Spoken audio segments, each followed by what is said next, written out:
Oh, you know what I love? Sports. Love sports. Sports. When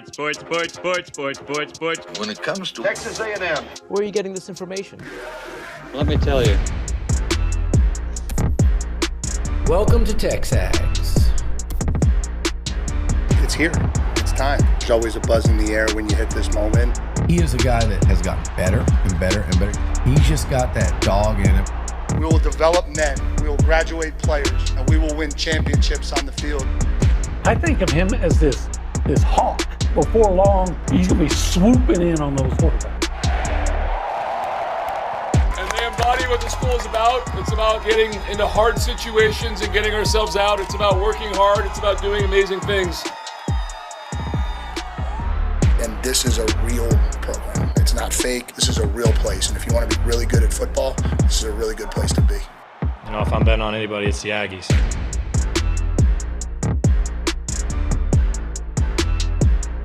To begin the Indianapolis road trip. Well, it began yesterday for us, but now the broadcast version of it. Welcome to TexAgs Live, presented by David Gardner's Jewelers, Rollo Insurance Studio, the GO Hour, presented by the Warehouse at CC Creations, in what Nick has made into an amazing holistic planning cool zone here in Indy.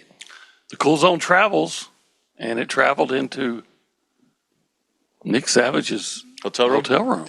So for you guys to understand the layout, we're recording this GO Hour early so we can head over and start getting content for you during the show. So hopefully we'll have an explosion of guests and content for you throughout the week, but hopefully a little bit on the show as well.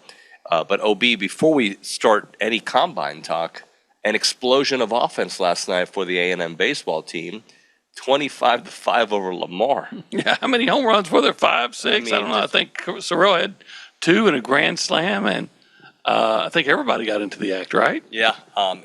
Good thing because, well, A, I love offense, and B, after a weekend where a couple of the games you're like, you didn't score until the very end, it was nice to get some offense early and throughout the entire contest. Yeah, that's the offense I expect to see. And by the way, I think the fact that Sorrell was in the lineup, It's a good sign. Big difference, right? Yeah. It makes a big difference. And so, he's a great player. You take out, last week we worry about some of their offense, right? But I always maintained that if you took out, what was the guy's name? Dylan Cruz and Tommy Tanks. Yeah. If you took out those 2 guys from that LSU batting order a couple years ago, you think they'd have won the national championship? Well, I mean, would have been the same team. You can apply that to almost any sport, That's what I'm saying. Any team. And A&M last weekend was, for the most part, without Sorrell and Hakopian. Yep. By the way, a couple of stats for you. Caden Sorrell, as you mentioned, the 2 home runs, the grand slam, 3 for 5, 6 RBI. Travis Chestnut hit a shot too. So how about that? 2 for 3.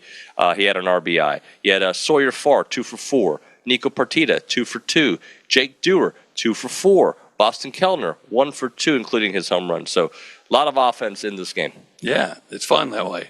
It is. Hopefully they can. I don't expect them to score 25 runs this weekend, but hopefully they can have some a productive offense against the teams they have coming up. OB, how many Aggies were invited to the NFL Combine? 13. I'm going to give you a little bit of numbers history. Ready? Okay. In 2023, 3 gentlemen were invited. Okay.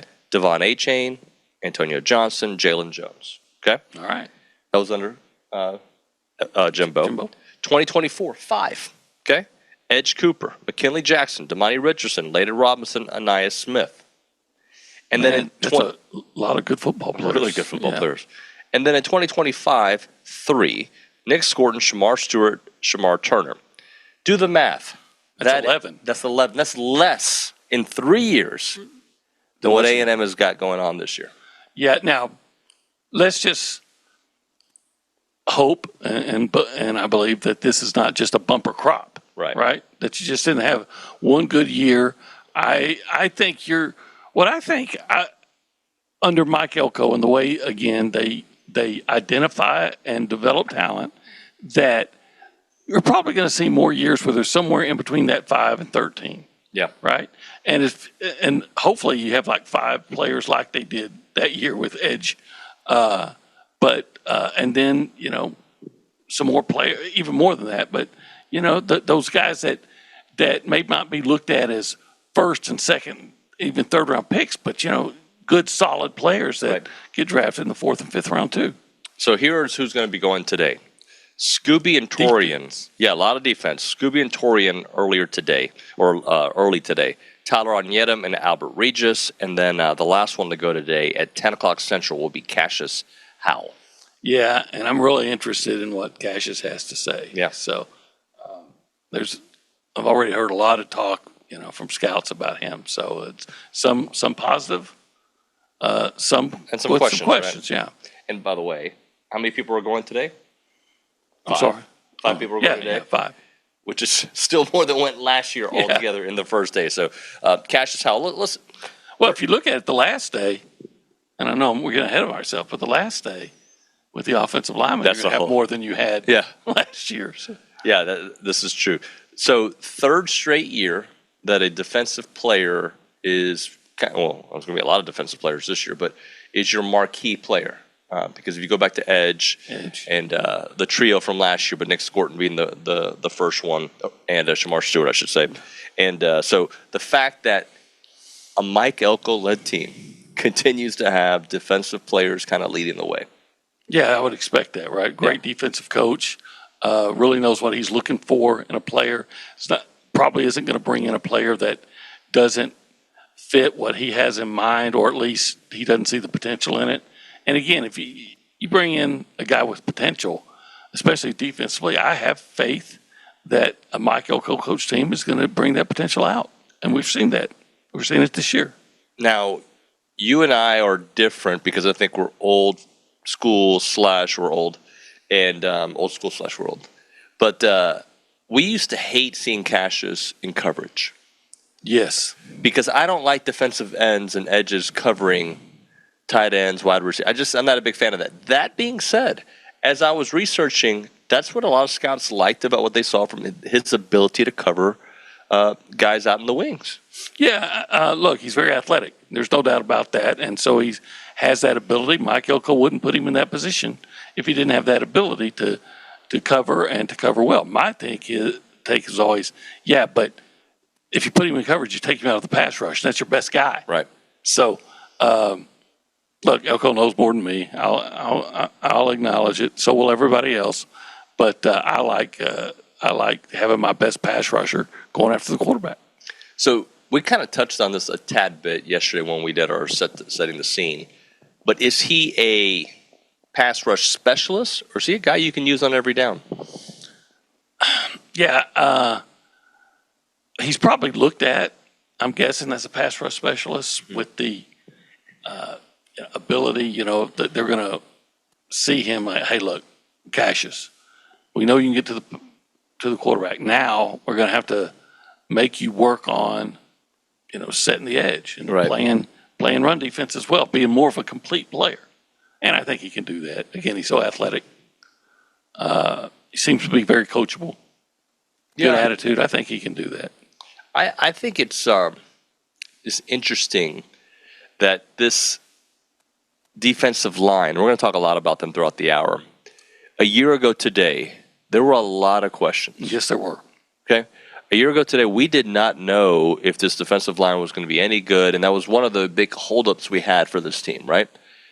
And here we are. It is the defense, again, that is the marquee name for Aggies, or today at least, and the last couple of drafts. But you replaced so many dudes last year, yet you have a lot of dudes, and some of them new, and some of them developed into guys being able to get the invite. Yeah, you're right. I think all off-season last year, I kept saying, where's the pass rush going to come from? Well, it's going to come from largely Cassius Howell, who I think the end of regular season as the SEC sacks leader. And it came from some other guys. Dayon Hayes got some. Onyetum got some. And there was Mike Elko scheming ways to get guys open. So Mike Elko is going to continue to do that. And, maybe it's going to be Marco Jones. Maybe. And or some of the guys they brought in, like the kid from Northwestern. Again, Mike Elko knows what he's looking for. And if he sees the traits and characteristics of the defensive player that he likes, I'm going to trust him that this guy's going to come in and they're going to find a way to make him productive. Yeah, I'm just going to read you some names because, again, We don't know yet. Spring ball will happen here soon, and we'll have a little bit more of a feel for it. But for the 2026 version of the Aggies, TJ Searcy, who I thought had really nice moments. He's a good player. He can play run defense. Yeah. He's good at it. Sam Pemba, DJ Sanders, DJ Hicks. I'm very, very optimistic about DJ Sanders. Didn't see a lot, but I liked what I saw from him as a true freshman. Landon Rink. Same, ditto on him. Chase Sims. So a couple of the names just to be considering. Marco Jones, obviously, as you mentioned. And, from the linebacker spot, which, I'm getting ahead of myself because we are going to be talking linebackers. That'll be the first group of guys we talk to. Very curious to see how Noah McHale develops and if Damian Sanford takes another big leap. Yeah, I feel pretty good about linebackers. I don't think they're going to take a step back. I think they can only take a step forward, even without Torian. I love what I've seen from Ray Coney, and I'm very excited to see what he's going to do. I love what I saw from Damian Sanford. I said years ago about Edge Cooper. You're better typically in your second year as a starter than your first, and Edge was. Now, I'm not saying that he's going to be Edge Cooper, but I expect him to make that kind of improvement. And then, of course, McHale. Yeah. I loved what I saw as a freshman out of him. Obi, we didn't tell the people, but if they want to call the show, since we recorded it, we probably won't answer. But later, Richard Zane would love to take your phone call and talk sweet to you, sweet little lullabies to you on the radio. 979-693-1150. No, but you know what is that? A sweet lullaby? No, that number. What is that? Oh, that is the Buppy's Catering and Bartending hotline. 979-693-1150. You can also text that number, believe it or not. Yeah, we will look at it at some point. That would be the Catalyst Pure Performance Energy text line. Yeah, you haven't done the PPE song recently. I haven't. Yeah, but I'm down with PPE. I know you are. That I do. 979-693-1150. I want to talk a little bit about some other storylines here at the Combine, at least some things we're going to be exploring later on today. So let's do that on the other side. Yesterday, we had some pretty good meals.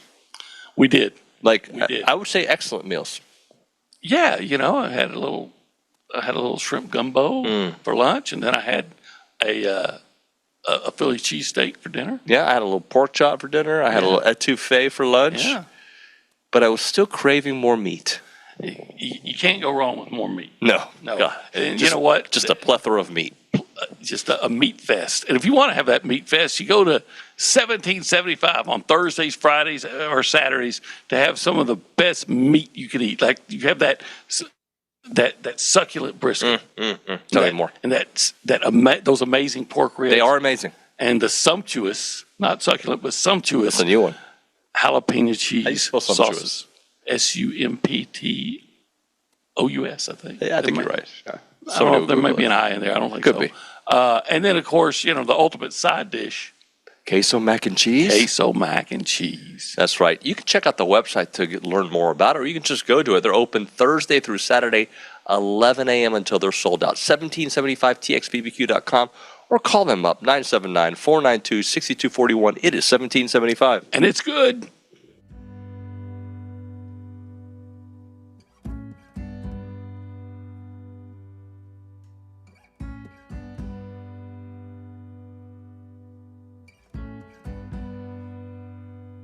I'm Wes Mangan, and I live on a piece of property with my wife and 2 boys and several animals. I work in oil and gas, and I travel a lot, and so when I come home, it's like my sanctuary. I get to see Lauren and the boys, and it's been just a perfect fit for us, and it's really improved our family time. And this is the first land I'd ever purchased, so dealing with the land side of things and dealing with Capital Farm Credit was super easy for us through the whole process. I definitely feel like with Capital Farm Credit, together we are better.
Welcome back into TexAgs Live, presented by David Gardner's Jewelers, Rollo Insurance Studio. The Go Hour, presented by the warehouse at CC Creations. We are in Indianapolis. Yeah. Indianapolis, and I guess today this would be the Rollo Insurance Studio. We're currently in our new, or our traveling Rollo. Yeah. Well, everything travels. We travel. We travel. We get to go everywhere. We go places that other media in that cover Texas A&M won't. That's why they hate us. Because they hate us because they ain't us, baby. And they do hate us, by the way. Yeah, they do. We know about the little private chats. We know. Yeah, we know. We know. We know. Anyway, OB, actually, we do actually know. Like, people do tell us. They send us screenshots. So you think your buddy that you're telling that to? Anyway. Torian York, what's the one thing that about him that to you pops up? Like, when I say Torian York, like, what is some, trait, one of his, what is something you think about with Torian? Well, he's smart. Yeah. And I think he's going to, when they interview him today, he's going to interview really well. He's studious of the game. He doesn't just try to get by on just athletic ability. He wants to know, what the other team does and find their tendencies. I remember, you'll remember it too, in the Auburn game. Seemed like he knew the plays that Auburn was running better than Auburn did. Yeah, so, they were telling him. Yeah, I remember the one play he touches his helmet, and he's calling something because they moved to they shifted to a certain look, and he immediately picked it up. And I think they tried the screen pass, something along those lines, and he, was all over it, dropped before loss. So that's Torian York, just a real smart guy with really good linebacker instincts. I also, on my notes for this segment, I put his leadership traits, I think, really translate. And that's the kind of guy that you can put on your special teams unit as a linebacker, as one of the leaders, if not the leader of the defense. I believe he's got some real leadership qualities. Oh, without a doubt. I mean, I think we saw that throughout his whole career. Even showed him as a freshman even. I think that's another thing that's really good about it. He was a captain his sophomore year, right? Yeah. Yeah, so okay, I think you'll find this interesting. You know how old he is? Probably about 20. He's 20. I know he got in early. Yeah, he's 20 years old, which has got to be, he won't be 21 until June. Got to be one of the youngest guys in the draft. I don't know if he's the youngest, but I don't think there's that many 20-year-olds that are, so there are some, obviously. The other one is Jeremiah Love, also 20 years old. Felt like he was in college for 32 years. But Jeremiah Love will be 21 in May. Yeah, because you got to have, 3 years after high school before you're eligible, and some guys get in early. Yeah. Some guys are just depends on when you're born, right? Just depends. Look, he's a young guy with a lot of intelligence, like you said, leadership skills. The question is going to be, I think NFL teams are going to just go back and forth about his size. Yeah. And I think it's really important what he runs today. I do too, but don't you think, I understand size conversations, right? Uh-huh. I understand why it matters. I get that part of it. That being said, to me, it's all about production, right? And the guy did produce. Now, I would have liked to have seen him stay one more year in college, personally. Yeah. But he's a guy that I feel like, I don't know if everybody thinks they've been doubted. I don't think he's been doubted, but I don't think he came in with all the same fanfare, and of the player that he became. And I think that some people need that little extra motivation chip to get to the level that they want to get to. Well, he's one of those kind of guys that, he'll tell you he's been doubted his whole life, right? He was doubted about, are you really a big-time college football player? He didn't have a lot of offers at first. Elko liked him, was going to bring him to Duke. And Elko, at the last minute, lost him because, Jimbo decided, okay, we'll go ahead and move on this guy. Yeah. So he got that opportunity and then immediately showed he was a big-time college football player, immediately. So now he's going to run into the same doubts, and he's going to get a chance. If it's not in the draft, he'll get a free agent deal. But I think if he shows well this week, then I think he'll be drafted. I don't think anyone's going to have any concerns about all the intangibles we talked about. Right. In fact, they're going to give him a gold star. He'll get that gold star. Now, he does leave a vocal void on the A&M defense. Now, Ray Coney, as you talked about in the first segment, he might be that guy, right? All indications is this guy can tackle, right? He can get after you. He can get the play done. I'd like to know how he does on the fits. You know, does he miss or does he plug? Yeah, that's been It's been a problem. You know, it's funny. Again, I always said it was like I can't remember how I compared it, but you know they were good 90% of the time. But that 10%. But that 10%, it was big plays. Yeah. I mean, it wasn't even just okay. That's the play where they got the 10-yard run. No, that was play where they got the 50-yard run. Yeah. So, and you know, our NFL teams looking at that? Are they holding any of that against Torrey York? Yeah. Is that going to be a reason are they going to put that on him? I mean, sure, might have been one or two. He wasn't responsible for all those long runs. You know, in fact, he probably shut down a lot of them. So we have talked about 2 players of the 5 that are going to be speaking today. And both of those guys, I would have said, heading into the season, and certainly production throughout the season, were 2 of the most important players on that defense. Again, filling that void, OB. Now, that is college football in today's world for multiple reasons, not only the NFL draft, but potentially the transfer portal, but replacing 2 dudes. One of them we had questions about, right? I don't think we had questions entering the season about Torian's overall production. We wanted to see him grow, but I don't think we had as many questions as we had for Cassius, even though Cassius, it was being highly touted all off season. But those are 2 viable pieces of that defense.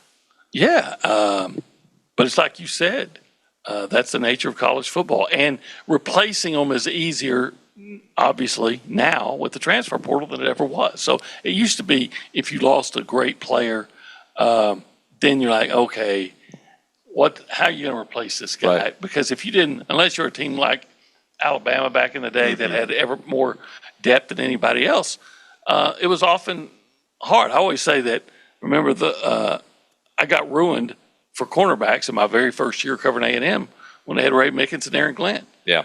And I don't know. I think they've still been trying to replace those guys, They have been. to the same level. But now, you know, you lose a great player and you have that opportunity to go out and get a great player. Like you lose Will Lee and you go out and get a Ricky Gibson. Yeah. We'll see if Ricky Gibson adequately replaces Lee, or might be even better. But you have that opportunity. So maybe Coney is that guy that's going to replace Torian York. Maybe, and I'm sorry, I know it's a short name. I'm still kind of blanking on the kid's name from Northwestern, who's an edge rusher, Santa or Saka. Maybe he's going to be the guy that's going to be an adequate replacement for Howell. Doesn't mean that he has to go out and lead the SEC. Right. But a guy that can come in and bring a pass rush, a consistent pass rush. What do you think NFL scouts are thinking about Scooby Williams? They're probably looking at him saying, man, that's a good athlete. Mm-hmm. He's a good athlete. He can hit hard. I like the old school look of him as a linebacker. And then say, can he stay healthy? Yeah, small sample size with him. And look, if you look back at his first year at A&M, he played a bulk of that season, but he played a bulk of that season injured. Last year, he got hurt, a little bit after his interception. Yeah, it wasn't on his interception. It was on the interception, yeah. So, against Notre Dame. So, and we barely saw him again. Right. And that's going to be something that they're going to be worried about. And they're going to, I guess there's a process today where they check him out physically on the whole medical thing and see how he comes out of that and see how he runs. Yeah. But another gifted athlete. Yeah. You know, they're going to like his athleticism. This is a huge, this week for him is huge. It is. You know, I think about him, though. I think it was a play against LSU, and I think it was the game where they're, 2 years ago, when they're wearing the, or was it last year? Which way? When they were wearing the black uniforms 2 years ago. 2 years ago. And LSU was driving, and I think they were completing a pass. They're about to complete a pass across the middle around the A&M 20. And I believe it was Scooby just comes over and annihilates the receiver in the ball. You know, it was one of those hits where you just assumed that the targeting Yep. call is going to be made because it's a big hit, but it wasn't. It was clean. It was everything. It was just a huge hit, and I guarantee you that the NFL scouts have watched that on tape over and over and say, okay, this guy can really hit, he can really run, but can he stay healthy? I think that's going to be the big question about him. Yeah, he does need to stay healthy. For all these guys, getting drafted and not drafted, some believe that if you're going to be drafted late in the NFL draft, that it's better to be undrafted because you get to pick where you go. But the difference there is the signing bonus that you could get. So there is no extra money typically when you're an undrafted free agent. So that could be upwards of $200,000. Yeah. So I think they all want to get drafted. I get it that you can say, hey, now you have that opportunity to sign with the team that makes the best sense for you, and whatever your agent says. But I think it's a pride thing as much as a financial thing. Yeah. I'm reading on Google, seventh round picks get it minimum bonuses over $100,000. Sounds good to me. I'd take it. Yeah, heck yeah. So hopefully he has a great week, and they can certainly build on that. And hopefully he gets drafted by a team in Texas, Florida, or Tennessee, where the state won't come in and take a big chunk of that signing bonus. All right, let's hit a break here. We'll come back, go back to the defensive line because we got some guys still we haven't talked about. So we'll do that. Let's talk about our good friends at Rollo Insurance right now, headquartered on Highway 6 in College Station. Rollo Insurance Group shares in our community values. They're an independent agency that works for you, not their shareholders. Their team provides objective consultation across all insurance lines available in Texas and beyond. Join thousands of Aggies who trust Rollo with protecting what matters most. When your local matters hit home, like severe weather or regional economic shifts, Rollo agents understand the impact firsthand because they live there too. Their independence allows them to take really good care of you and recommend solutions from dozens of carriers based on what's best for you. That is why so many local families trust Rollo Insurance. That's why I trust them. They have been fantastic for me. You need to experience the difference. The difference is real. Call them up, 888-44-ROLLO. That is 888-44-ROLLO, or go to rolloinsurance.com/TexAgs, rolloinsurance.com/TexAgs.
Everyone, David Nuño here for Allen Honda. Had a great conversation with them earlier today. John Allen's the owner. He's been here forever, and also their GM, Rusty Skinner, great guy. Wonderful conversation. They're super local. They're a family-owned dealership, not some massive auto group, and they treat their customers like family because they basically are family.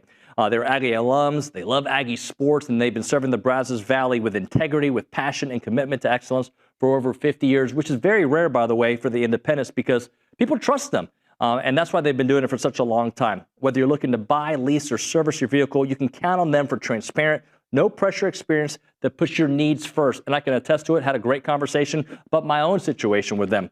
Their knowledgeable sales team will help you find the perfect Honda to fit your lifestyle, from fuel-efficient sedans to versatile SUVs. Leasing options are flexible and affordable, making it easy to drive the latest models with confidence. And when it comes to service, their certified technicians only use genuine Honda parts to keep your vehicle running at its best, whether it's routine maintenance for major repairs or whatever it may be. And we know that trust isn't given, it is earned, and that's why generations of local drivers right here in the Brazos Valley and Bryan College Station keep coming back to Allen Honda. As part of the community with Aggie spirit in their hearts, they are here to make everyone's visit wonderful. So visit their showroom or their service lane and find friendly, efficient, and memorable situations when you go to Allen Honda. Come see why so many College Station and Bryan drivers choose Allen Honda for their automotive needs, and remember, gig 'em.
Welcome back here to TexAgs Live, presented by David Gardner's Jewelers, Rollo Insurance Studio, the GO Hour. The GO Hour. Presented by the Warehouse at CC Creations.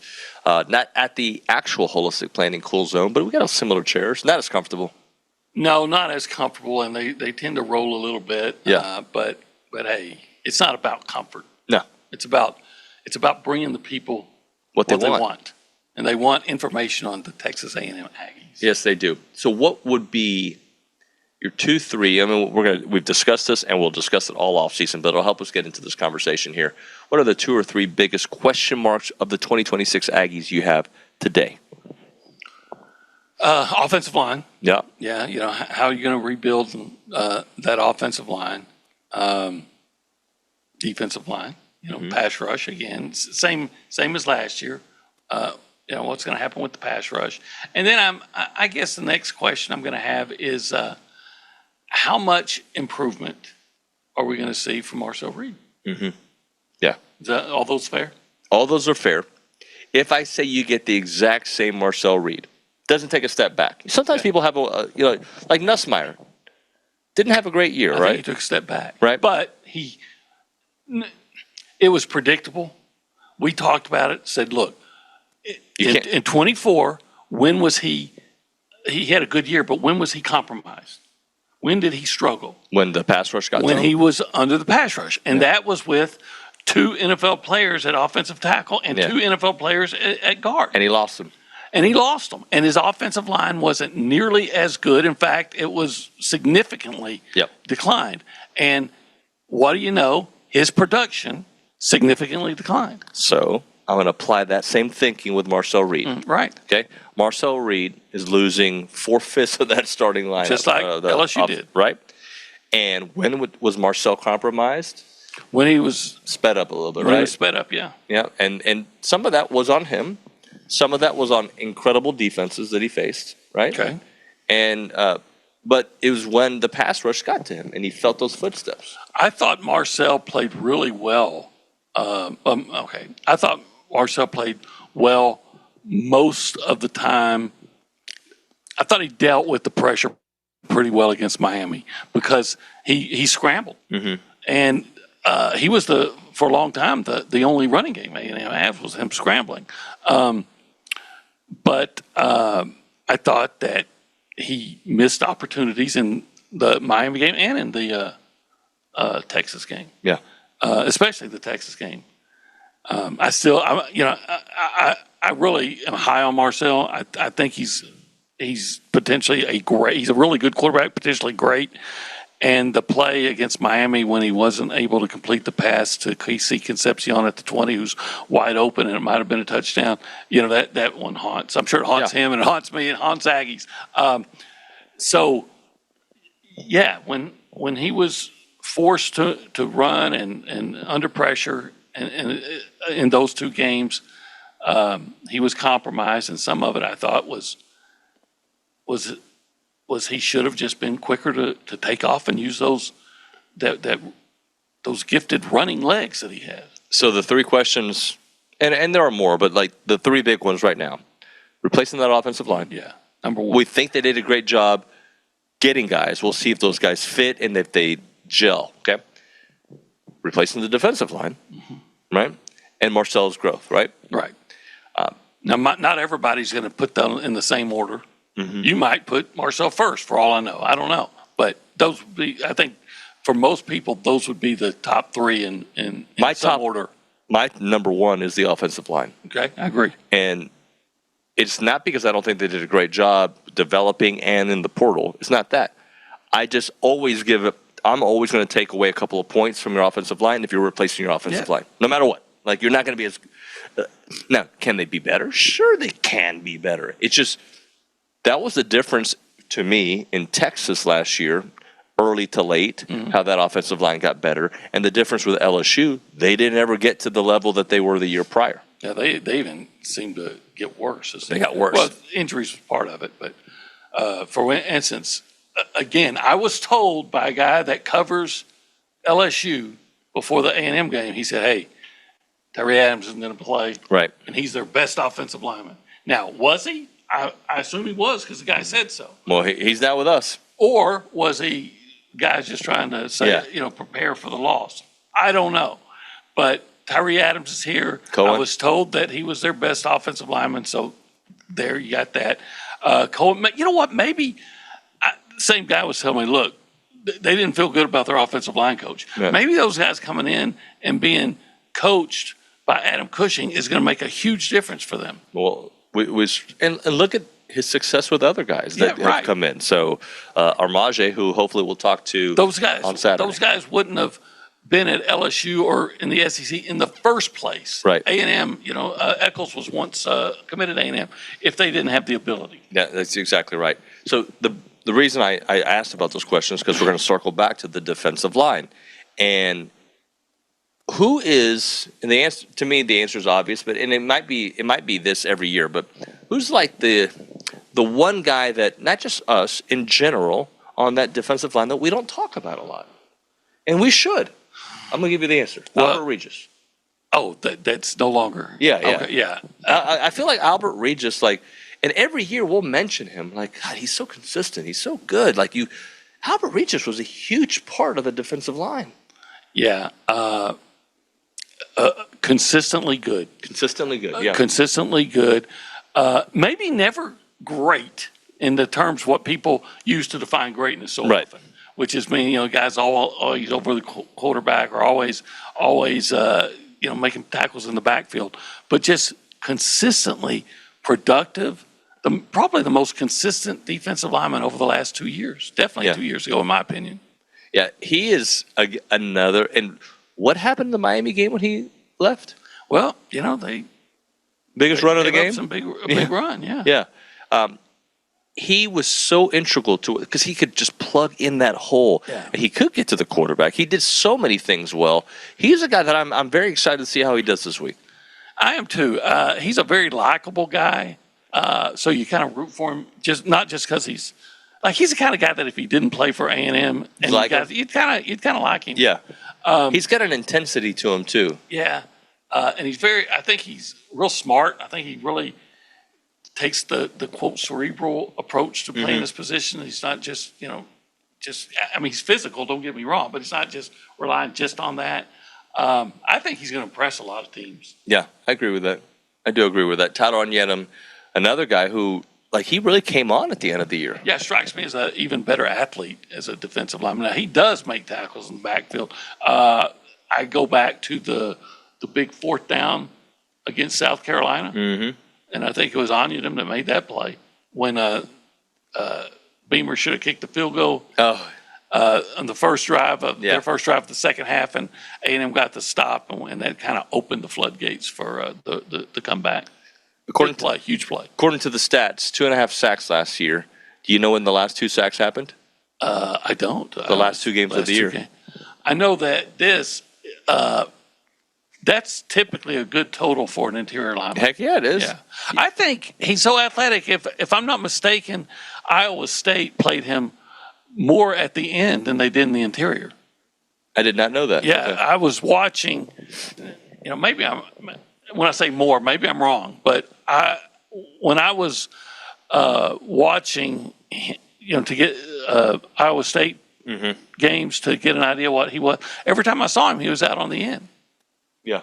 And now they run a different defense than A&M does, right? I think they were running a 3-4, I think. But he was always, anyway, he wasn't in the interior. No, but that's another example, though, of a guy that Mike Elko brought in from a program and I think has changed his draft status, the way he's looked upon, his opportunities, and he was an integral piece of that defense last year. Oh, without a doubt. I thought he was one of the better players in the defense. Yeah. In fact, I think it's one of the interesting questions today, if I get a chance to ask it of him, is what did this move to A&M, what did it do for you as far as getting here? Now, I'm really excited about this upcoming year because Elijah is back, right? I like Sean Spencer a lot. He was my neighbor, very nice guy. I thought he did a really nice job. Elijah Robinson has got a special place in our hearts because of he's been here. He gets us, and he was very productive when he was here. Yes, he was. And I think Mike Elko likes to talk about how A&M had the most defensive linemen drafted in the NFL in the last X amount of years. And I think all those years that he's talking about coincide largely with Elijah Robinson coaching them. Yeah. And Terry Price. Yeah. Never forget Terry. That defense is going to look a little different, right? Not only from the player's perspective or with but the way the defense overall is constructed. I guess, I'm going to wait and see. But I guess, anytime you have a different defensive coordinator, there's potentially differences. But I do think that Mike Elko also has a scheme that he likes to see. Yep. And he's going to let his defensive coordinator put his touches to it. He'll put his touches to it. But again, 2 of your coordinators replaced, 2 guys promoted from within, 2 guys who have been waiting for this opportunity. And anytime, Obi, you ever been? Yeah, you have. When you were at the Eagle, you were promoted to a different beat, right? Or am I wrong about that? Not at the Eagle. I was definitely at the Statesman. At the Statesman, okay. And when you first started, didn't you, when you got that promotion, you wanted to make sure that you put your Olin spin on it, right? Yes, absolutely. I went to Austin. I covered high schools for 5 years. Well, then I got a chance the Longhorns. So I was going to approach it in a certain way that, maybe the guy before me didn't. And that's going to be the same way with A&M and their defense. But I do think as long as Mike Elko is the coach, he has an idea of what the foundation of the defense is going to be. All right, let's hit a break here. When we come back, Aggie basketball? Aggie basketball. Question mark? Big game tonight. Big game tonight. This game, to me, could be the one. Yeah. Could be the one. Yeah, if you can get this one. Then you feel really good. I'm going to feel really good about playing in March Madness. In March Madness. And yay, Buffalo. You think? That's what. Is that what they're? That's what Lenardi had. You know what? He doesn't know the city. I would rather go to Buffalo than some of the other places on the. Really? Yeah. Because I've never been there. Go see Niagara Falls. Would you rather go to Buffalo or Oklahoma City? Buffalo. Okay. Nah, it's probably Oklahoma City because I could just drive. Yeah, we could be back and forth. All right, we'll hit a break. We'll come back with more. Right now, talking about Chance McClain and Heritage Films. He's a great filmmaker. He's a storyteller, and he can tell your story, your family business story. He's done everything. He's done Broadway musicals. He's done red carpet events in L.A. He's made movies. He's made radio stations. He hired me back in the day at 1560. The guy is just an amazing storyteller, and now with Heritage Films, he can tell your family story with an Aggie twist, right? If you're an Aggie, that means you love your family story. You love your university. Let's get that story done in a 2-hour documentary. If you have a family ranch or a family business, he can tell that story as well. Again, he is amazing telling people's story. He can get to the authentic heart of that. And it's a premium service that delivers with an incredible, lasting memory. Check out the website, yourheritagefilm.com, yourheritagefilm.com, or call them up, 713-893-8341, 713-893-8341 is Heritage Films.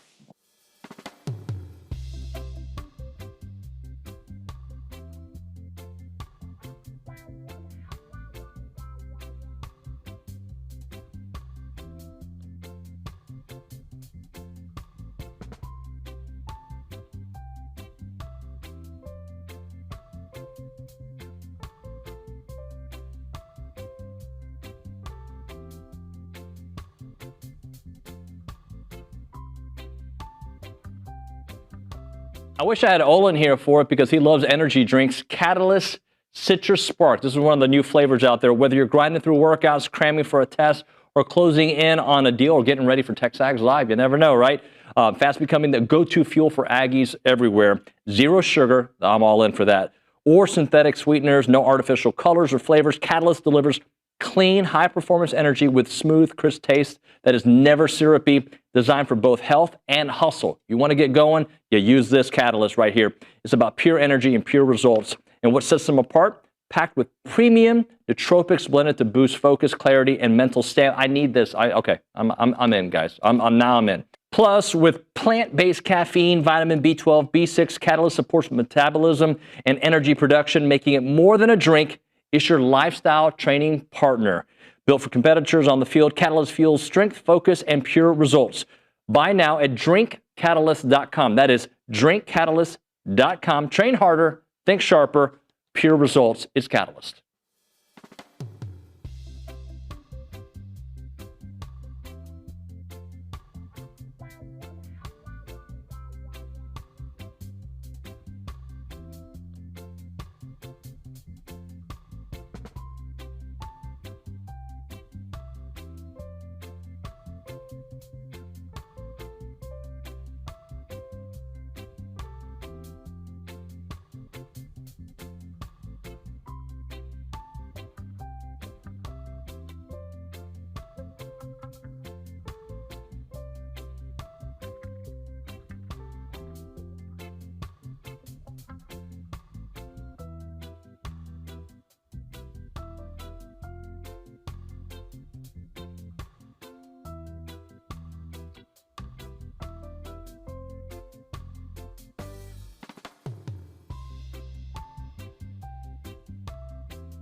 All right, we're back here on TexAgs Live, presented by David Gardner's Jewelers, Rollo Insurance Studio, the GO Hour, presented by the Warehouse at CC Creations. Indianapolis. So we are moments away from talking to Scooby and Torian. That's at least the first part of what we're going to be doing here at the NFL Combine. And both those guys have they're not guarantees. They got a lot to prove. But later on, I think Cassius Howell, he's a guarantee, a day one, day two guy. Yeah, I would be surprised I'd be shocked if Cassius Howell wasn't taken by, at least in the second round. Yeah. Yeah, if he drops to the third round, I'm going to be look, I'm no draft expert, but I'm going to be stunned. I just don't think it'll happen. I think he's going to come out here. They've seen the tape, and there's some good, there's some bad, at least in the minds of them. I think there's some questions about, well, why didn't he get sacks against Miami, right? So there's going to be that, but there's just too much proof. And then if he goes out and performs really well here, he may be. His performance here may be the difference between a first and second round pick, at least in the mind of I would even say majority of general managers. All right, let's focus a little bit on the Aggie basketball game tonight versus Arkansas. As I said in the last segment, OB, this game changes. You talk about going from a second rounder to a first rounder or dropping. This game could put A&M in that first round territory when I say being a for sure. Does this win guarantee them? If they just got this, I don't think anything guarantees it. It just changes maybe the way it looks, right? Yeah, I would think it'd go as close to guarantee as you could get. I'm of the mind that a 10-8 SEC record would get you into the tournament, and with a 10-8 with a win over Arkansas, that'd be the biggest win of the year for them. Yeah. It would seem to me that should end the conversation. But someone would say, yeah, but what if they lost their next three, including on the road at LSU? What's A&M's biggest win this year? Is it Texas? I would say so. Yeah. They got to do that twice because they got to do it this weekend too. Right. And but I mean that's the quadrant Arkansas. Yeah.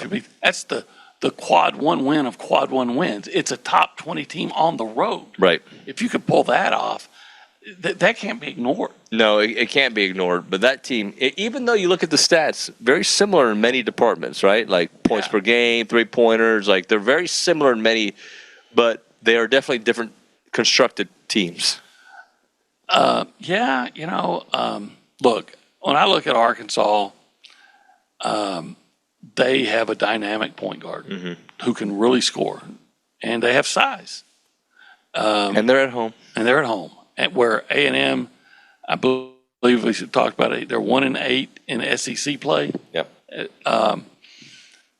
It's a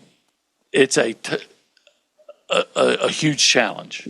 It's a game that, like you said, statistically, if you were looking at if you went to SEC.com, I think it's .com, SECsports.com, yeah, and you went to men's basketball and then stats, and you just went down every category, you'd be amazed at how close A&M and Arkansas is on virtually every category. On every category, yeah. And then when you look at their scores, not that scores aren't transitive properties, but it's amazing how similar they are.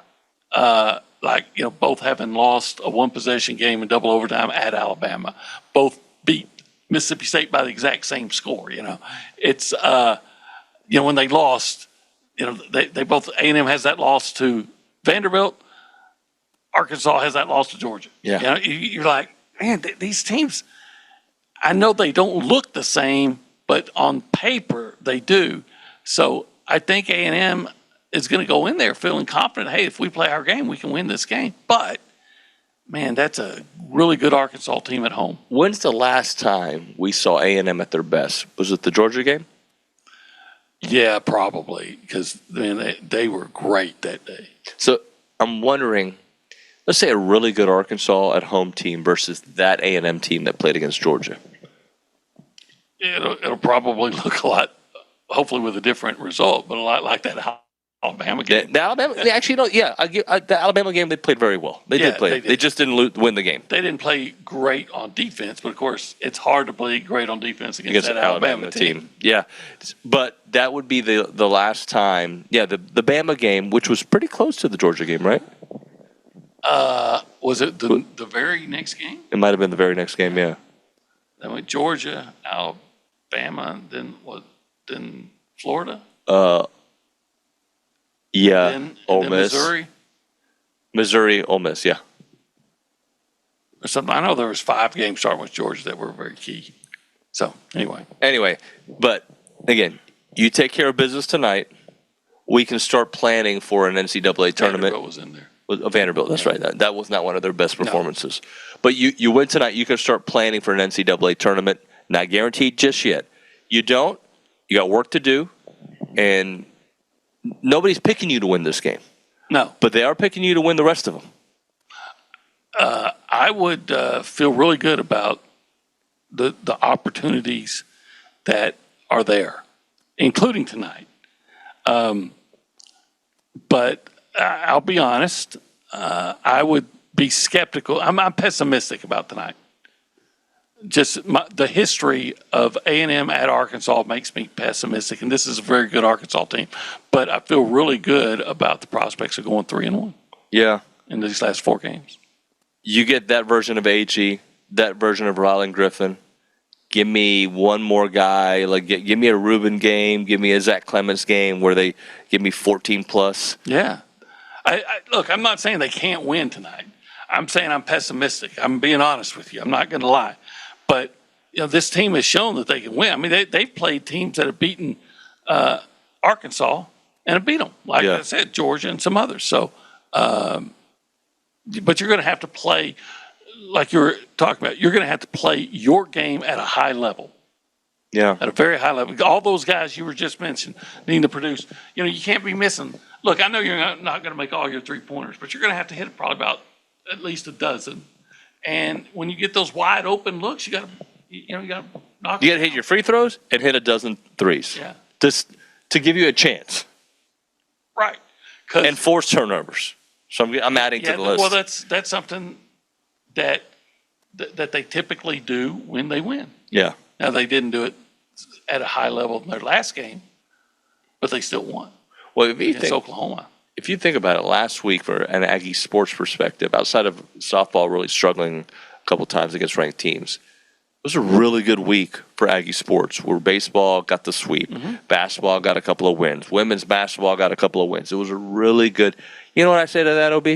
Keep adding to it. Yeah, that's the way it should be. It should be that way.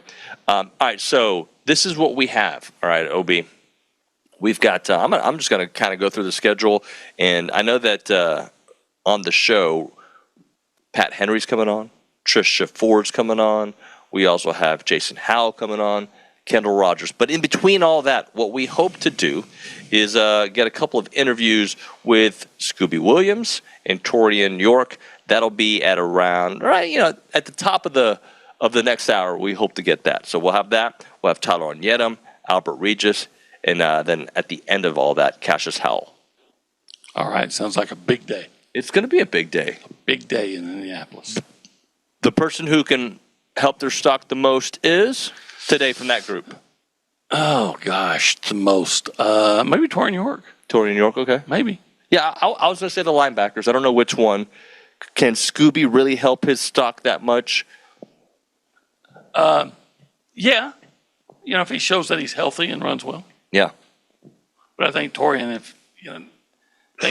Torian was the better college player that has more doubts about him just because of his size. But if he goes out there and impresses people, maybe he does enough to make some of these scouts overlook the fact that he's not, 6'2" and 240. Yep. All right. So what I need you guys to do, watching and listening, is flood the Catalyst Pure Performance text line with text messages for Richard Zane, Kane Agley, and the crew at 979-693-1150. They can call him as well. You think, does Richard take calls? I'm sure he does. Yeah. He better. He better take calls. 979-693-1150. That is the Puppies Catering and Bartending Hotline. All right, we're going to go get to work, try to get you some of these interviews throughout the show. Thank you so much for that. And we're passing off the baton to good old Richard Zane. Stick. Stick Zane. Thank you so much. I've never been called Stick Zane before in my life. Now, I have been called something else that ends in ICK plenty of times.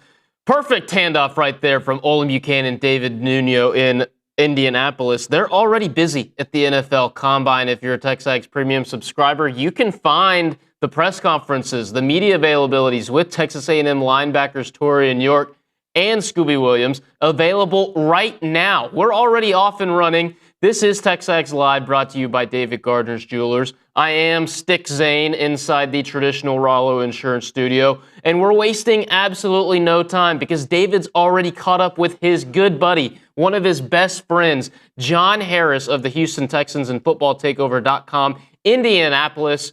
Here is that interview right now. All right, here at the NFL Combine with my dear friend John Harris, Houston Texans sideline reporter, FootballTakeover.com. My dear buddy. Yeah, man. First time we've done radio together in person in 6 years, 7 years, something like that. Yeah, been a minute. It's been a while. You know, it made me think. I need to drive up to God's country a little bit more. Yes, you do. Just to pop in for maybe a couple segments, make it worth it. You know, get some barbecue up there, and it'd be nice to maybe do it during spring football and see the Ags, see what they're working with this year. But it is good to see you, man. And it's funny because this isn't my home. Right. But I've been here so often, it feels like, I know where all the bathrooms are, I know where everything is. And so when I walked in and I saw you, I was like, this is cool. This is man. great. It's yeah. like, you're invited to my vacation spot. So I want to start things off with Cassius Howell. He's going to hit the podium a little bit later today. The dude was dynamic for A&M last year. Billy told us that was going to happen before the season started. Yeah. And the reason I want to start with him is, A, he's going to be a huge loss for the A&M defense. But what kind of NFL player do you think he really is? Well, I think he's the guy that's going to translate really well. And it's funny because we talked to Nick the other day. We've talked to a lot of people in our building. And I think a lot of people in our building speak for a lot of the NFL. And they use two words, violence and physicality. And I think Cassius plays that way. And I think that's where it starts. That's that's a baseline. But you'd be surprised how many guys will walk in the NFL very skilled. We're going to see it over at Lucas Oil, how they run, how they lift. They're very talented guys. They don't play the game with that violence and physicality. So when you start with that as your baseline, then you can go from there. On top of the fact that he plays the game violently, football violence, of course, and plays that physicality. He's very skilled with his hands as a pass rusher. And he's willing to learn. And I thought his rate of improvement, like you said, from 2024 to 2025 was not remarkable. It was noticeable. And I say it wasn't remarkable just in that I kind of expected it. Because what we saw at the end of 2024 was like, that guy. And at the end of 2024, it felt like that guy that I was watching was better than the other two that were about to get in the draft. And we'll see how it pans out for Cassius. At my mock draft, I had him go to Tampa Bay. I think Tampa Bay would be a great spot. They really need edge rushers. And I think he would fit that mindset that Todd Bowles has down in Tampa Bay. But I just love the fact that when we watched him at the end of 2024, and I went into the offseason, and I remember talking to a few of our scouts with the Texans, and then there was one other scout in the AFC, and they were well aware who Cassius Howell was. When they said, we're going on to A&M, and I would mention a couple guys, and they're like, they would bring up Cassius Howell. And I thought, okay, that's telling. And I think once you get to know him, and I got a chance to interview him when I was at the Combine, or at the Lombardi Awards. Right. Just loved him, kind of a gentle soul. And I think that's what, I know in Houston, I know that's what we've looked for. We've looked for little D'Amico Ryans. Off the field, you give to charities, you're nice, you're kind, you're the type of person that you would love your daughter to marry. On the field, you turn into a raving lunatic, and you go play that way. And you could be that kind of player. And we joke about it in Houston that you can have we have a bunch of little D'Amico Ryans running around, and Jalen Petrie and Stingley and Will Anderson Jr., et cetera. I think Cassius would fit into that group. We just don't need that particular position, but I know a lot of teams do. The other side of it is the fact that he's in an edge group this year that's outstanding. And I think it's going to be that way for a while. I thought about, if he had come out last year, where would we have gone? It was stuck in there with some edges. I thought the edge group last year was good, but maybe not like this year. But now you're talking about David Bailey. You're talking about what Arvell Reese is, whether he's inside, outside. Ruben Bain, whether he's both inside, outside.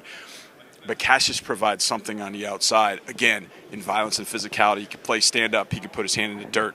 He's going to be that type of player with some flex, position flex. I think a lot of teams are going to like him. And once he goes through this whole car wash and this whole situation here in Indy, the pro day, the 30 visit, I think teams are going to walk away going, yeah, we feel confident about that guy in the top 20 for sure. In the 24 draft, the 24 season, you obviously had the Shamars.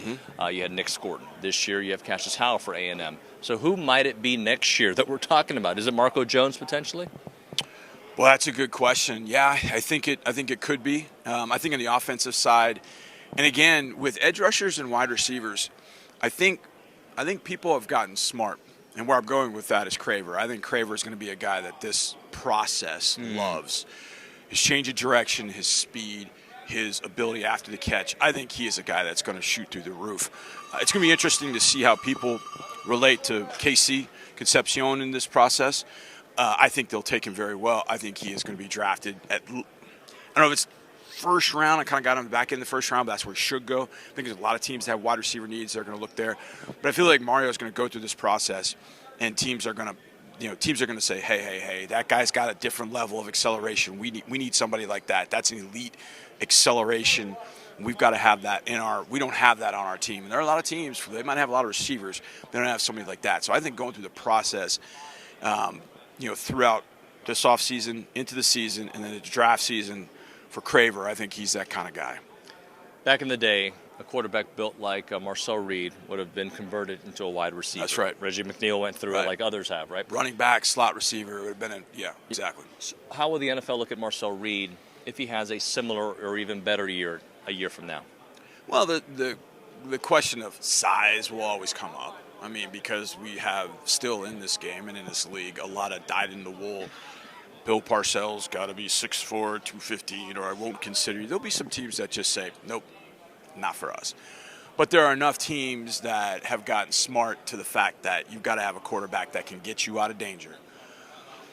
Because if we're being honest, and if offensive coordinators are being honest, if you went to the offensive coordinator and said, hey, do you call the perfect play 100% of the time? Oh, no. Okay, well, what gets you out of it? My quarterback. Well, Marcel Reed can be that guy that gets you out of danger. Now, is he a bona fide, no question starter from day one in the NFL? No, I think there are a lot of things he's got to prove this year. But I thought it was funny. I was going back and I actually was I put on the A&M Miami film, and I got it from our film department, and so I could watch the All-22 and watch everything that happened. And it's funny because I came out of that game thinking, look, Marcel missed some things, but there were some throws that I remember during the game that Marcel was criticized for, that as I watched it from the All-22, wait, that's actually a really good decision. Receiver went too far with his route. He should have thrown it back inside. There was one in particular, one of the receivers was running, it may have been Ashton, Beth Roman, and Ashton ran, I think he was running a curl, but he took the curl too far inside, and the way the zone coverage was, Marcel was trying to throw him back open the other way. But when Ashton didn't run the route, he didn't clear it the way he was supposed to, or seemingly against that coverage. Well, it looks like a bad throw on Marcel because now Ashton's got to dive for the ball. He doesn't get it. But if he'd run the route the right way, it would have hit him right in the hands, and now it's a first down. Now, it wasn't perfect. I'm not going to sit here and say it was perfect. But I think there were some plays in that game that Marcel got criticized for, that he was actually doing some advanced quarterback things, and it came back to bite him. And in the end, look, how good was that Miami defense? Looking back, what they did throughout the year, I mean, they held Indiana after what Indiana ran roughshod through Alabama and Oregon. They held Indiana in check for the most part, gave up that block punt for a touchdown. But that Miami defense was legit, and everybody struggled with them. And I think Marcel probably struggled, sped the game up, and that's one thing he's got to slow the game down. It's funny because we were talking to Greg Cosell the other day from NFL Films, and he said that same thing about C.J. Stroud. He's got to slow the game down. The game was going fast for him. You could see it in his feet. I think that's the same with Marcel. But going back and watch that Miami game, I don't think it was as bad as people thought. Because of his movement skills, because he's the son of a coach, he's going to have a lot of assets in his direction. What he's got to show this year, and a lot of quarterbacks that have gone high in this draft the last few years, they've really had that final year. Like Fernando. Right. Now, Fernando's built 6'6", 210, 215, whatever he is. Marcel's not going to ever be able to overcome that. But if he can show the game is slowed down, game, he's kind of calmed his feet down. He's processing a little bit quicker than he was the year before. And then he's productive at a high level, and he's productive against really good defenses, SEC defenses, playoff defenses. I think Marcel is going to definitely be in this mix for sure. Last thing for you, Gerard Johnson. I hope to catch up with him this week while we're here in Indy. What kind of job has he done? I love Gerard. You know, it's funny. I told Mark this. We're doing radio the other day, and I was at home the other night and kind of finishing up on some things. And I guess now we just go to YouTube, you know, instead of kind of flipping the dial on whatever, you know, we're looking at. So I was on YouTube, and the last 2 minutes of the Jacksonville Jaguars game, the one where we came back from behind, we're down 29-10, came back and won that one 36-29. And Davis Mills does an incredible job in that game. Unbelievable job. Gerard has been with Davis since 2023. Done a hell of a job with him all the way throughout. He's done a great job with C.J. Stroud, but it was interesting because after Davis ran the touchdown in, he's on the sideline, and the cameras are focused on the sidelines. And Davis is a very calm, chill. He doesn't, like, there's no, like, nothing rattles him, good or bad. I mean, he actually celebrated a little bit in the end zone. We're kind of like, is he okay? Is he on something? And so as he sat down on the bench, I noticed it. Gerard came over, and Gerard, just watching Gerard interact with Davis, you could tell it was one of those proud coaching moments. That he kept patting him on the back and patting him on the chest like, you know, you did it. Congratulations. I'm proud of you. You didn't even need to hear the words. You could just see it in Gerard's actions. And I think Gerard loves this game. You know, family, you know, of coaches, I think you see it in him. He is a natural leader of men. He is incredible to talk to on the radio. I mean, he's so good. And I think that will translate. And, of course, he's massive. So when he walks in a room, he immediately gathers your attention. But I think the one thing about him is that grown men hang on his every word. Players hang on his every word. There is an immense amount of respect for Gerard. I think Gerard, you know, he didn't get the Philadelphia job, thankfully. You know, for us, selfishly, I mean, I want to see it for Gerard because I love the man. And he'll get it. It'll happen. He'll be an OC. A couple of years later, he'll be a head coach, and he's going to be a damn good head coach, I think, because he garners the respect that he does. And he's really good with how he teaches. He's, you know, not this guy that's going to always tell you what you want to hear, but he's going to tell you what you need to hear. But he's going to tell you in a way that you can get better. And he's going to say, hey, you need to work on this, David. But I know you can do it because you do these other things well. And it's so telling when he comes in the studio and talks with us about his quarterbacks, how much he loves them, how much he respects them. He's so thankful for them. And I'm like, man, that's the kind of coach I want to go play for. And I think he'll be that kind of coach. He's been that kind of coach, and I think he'll continue to be that kind of coach. Brother, love you, man. Yeah, man. Yeah, that was awkward vibes. Yeah, well, it's awkward high fives as always. All right, well, Richard, back to you. That was amazing. I'm so glad Nick kept it rolling to see that insanely awkward high five. Insanely awkward transition here as we continue rolling here on a Wednesday morning. We haven't checked in with Kayla Gaither right now at the Angry Elephant News and Social Center. Let's do that right now. Kayla, good morning. How are we? I'm good. How are you? Good morning, Richard. I'm all right. Obviously, you can tell we are moving fast and furious. Want to check in on the text line. What do you have for us? Yeah, we got a message about Aggie baseball. I am excited about Combine, but I'm also excited about the dominant win we had last night. This message says the Aggies looked really great last night, and Arkansas actually lost to Arkansas State last night, I believe for the first time. And I want to add that number one, UCLA also lost last night, which the Aggies will be playing this weekend in Arlington. So what are your thoughts? Of course, that text coming from the text line, the Catalyst Pure Performance Energy text line. UCLA's already lost 2 games. They're still really fantastic. We're going to hear from Kendall Rogers of D1Baseball a little bit later. They've got Rock Chalowski probably going to go 1-1 in July. Just a really good ball club. Saturday's going to be a tough game for the Aggies, but the weekend as a whole is going to be tough. Virginia Tech 7-1.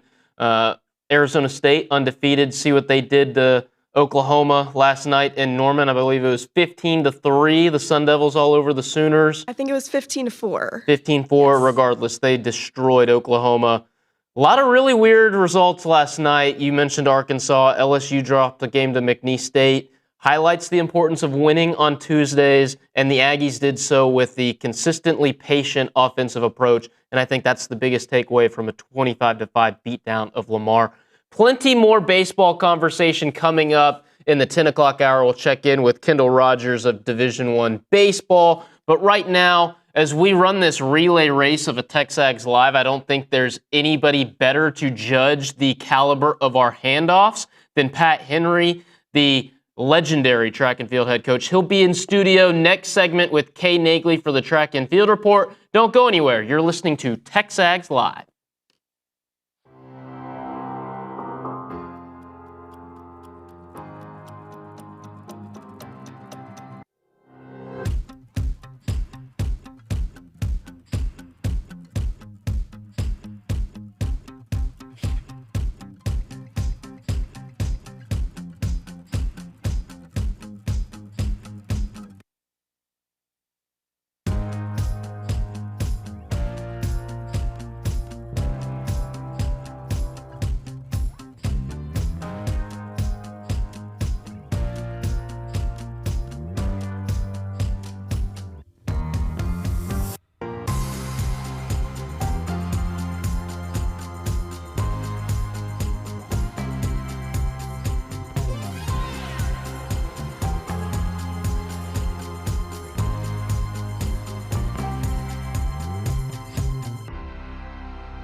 Welcome back into TexAgs Live, presented by David Garner's Jewelers, inside the Rollo Insurance Studio.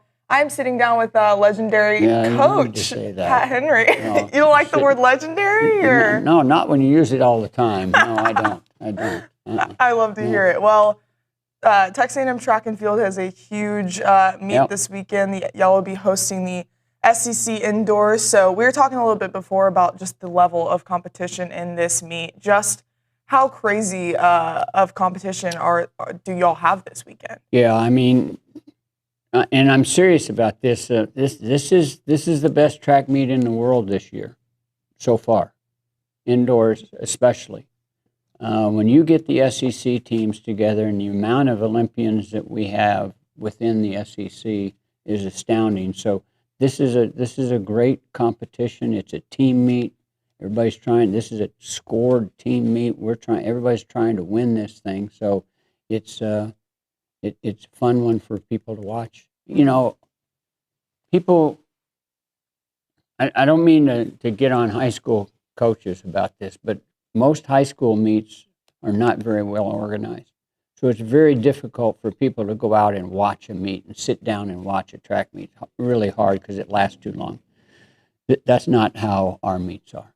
You know, ours are a competition. It goes off. Something's happening every minute and a half. We're shooting a gun. So, you know, it's a competitive event that's really happening right in front of you. We have 3 hours of really great competition today. Mm-hmm. This starts the competition. We started on Thursday, so tomorrow, not today.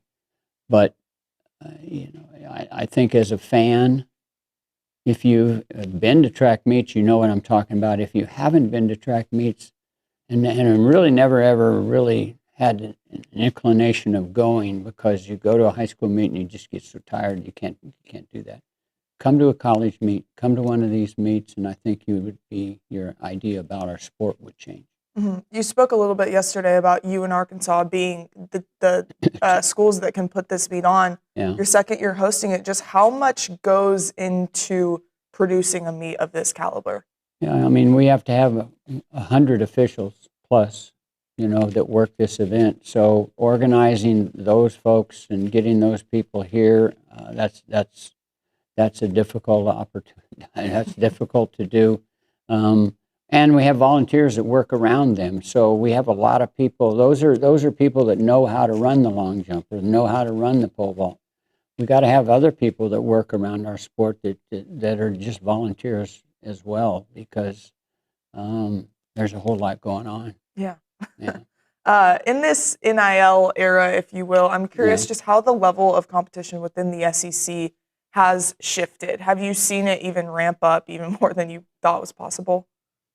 No, I this competition is always, and you put the SEC schools, and I've been in it for 40 plus years, you put the SEC schools together, naturally we don't like each other, so it makes a great competition. And so that has always happened. Mm-hmm. And the NIL and the portal has changed some things a little bit, but this is really the first really meaningful competition after we've started this portal and NIL, because we're just about 2 years in to where it's starting to affect teams and it's starting to show some change. Each institution is doing a little bit different with every sport. And so when I look at entries, and I got the first look at entries yesterday, you can see there are some shifts in the way some people are doing things, but it's still about everybody trying to win this thing. So it's going to be interesting to see how this one shakes out. Yeah. Talk to me a little bit about your SEC Athletes of the Week. Had 3 real-in SEC honors before this. Yeah, I mean, Zimmerman just keeps getting a little bit better every week. He's to throw over 75 feet. That's a big throw. That gets him in the top 8 people in the country right now. So he's just gotten a little bit better each week. He's had a foot that bothered him early season, so that's part of this, is just getting over all of that. Who else do we have? Linton. Yeah. Makeda jumped a long ways in the long jump. She puts herself in that top group in the country right now, too. And it's fun to see a young lady like that just keep. She's another one that, in fact, all of these people here today that we're talking about, Lily in the pole vault, all of these people, they've shown significant. They're getting significantly better as the season goes. Mm-hmm. Just where you talked a little yesterday about you feel a little bit better about the men's side heading into this thing. Just where do you feel men's side, women's side, the gauge of heading into this weekend? Yeah, I just think our depth is a little bit different on the men's side right now. We get outdoors, things might change a little bit because, indoors, there's no discus, there's no javelin. We don't run the intermediate hurdles. There's no 4x100 meter relay. So different. It just shows you the difference in indoor to outdoor. We're trying to be good outdoors. We're really trying to be successful outdoors. We're trying to win indoors as well, but outdoors is track and field. Mm-hmm. Yeah, you have a bunch of returning medalists coming back. Just how nice is it to have experience like that on your team? Yeah, I think that's probably why I'm saying we have the depth is a little bit different on the men's side, and that's cyclical. That happens different with each group. Each couple of years, it changes just a little bit. I mean, we've won both championships at the same time, but that's a rare. That never happens. So to be competitive on both sides, that's our goal. Get in that top group, and if we're in that top group, then something good might happen. Yeah. Well, Coach, we appreciate you coming in. We hope a lot of Aggies head out. There are a lot of Aggies that come out, and I think the more, and especially people who have never come to a track meet. Mm-hmm. If you just take a chance and come in, I think you'd come back. Heard it from the legend himself, Coach. Thank you very much for coming in. Thank you, guys. We will be back with Trisha Ford next on TexAgs Live. You're listening to TexAgs Live, presented by David Garner's Jewelers.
PrizePicks.com/TexAgs. Use the code TexAgs to get $50 once you play in $5 lineups. And PrizePicks is the best place to win cash while watching sports. Football season's here, basketball coming up, baseball, you name it. You go to PrizePicks.com/TexAgs and start having some fun watching sports, making some money on there. And you can play PrizePicks in over 40 states, including California and Texas. Remember, they'll give you $50 in lineups once you play $5 lineups on PrizePicks. And they have the new thing. It's called It's Good to Be Right campaign. And they're kicking off the upcoming NFL season with their bold new campaign, It's Good to Be Right. The seasonal long push celebrates the thrills of getting it right, from the perfect prediction to winning your PrizePicks lineups. PrizePicks is good to be right.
Welcome back into TexAgs Live, presented by David Garner's Jewelers. I'm sitting down with none other than the head coach of the Fighting Texas Aggie softball team, Trisha Ford. Yeah. Always glad to have you in studio. Yes, always good. And it's a ladies' day. I know. I'm kind of excited. David, I'm sorry, sorry, David. We'll take over the segment from now on. Well, so y'all are coming off, y'all went from one coast to another coast. Yep. Went 3-3 this past weekend at Mary Nutter. Just how would you kind of, now that you have time away from it, just assess your team's performance over there? Yeah, it ended rough. I think there's no doubt about it. I think we started off the weekend, we lost a close one against Oregon. We beat Duke, which we had previously lost to in the weekend before, and then got a couple more wins. And then, we had just a defensive meltdown against Nebraska that we didn't recover from. And then UCLA, we didn't execute it. It was, I'm not going to sugarcoat it. It wasn't pretty. So, we regrouped. We're back at Davis. Excited to be in the state of Texas on this time zone and getting ready to play our brand of softball. Yeah, you kind of talked about it. Day one was good, even though you had a loss, and then you kind of just things wore down a little bit. Yeah. Do you feel like that was a matter of either like conditions, just going from coast to coast and playing a lot of softball?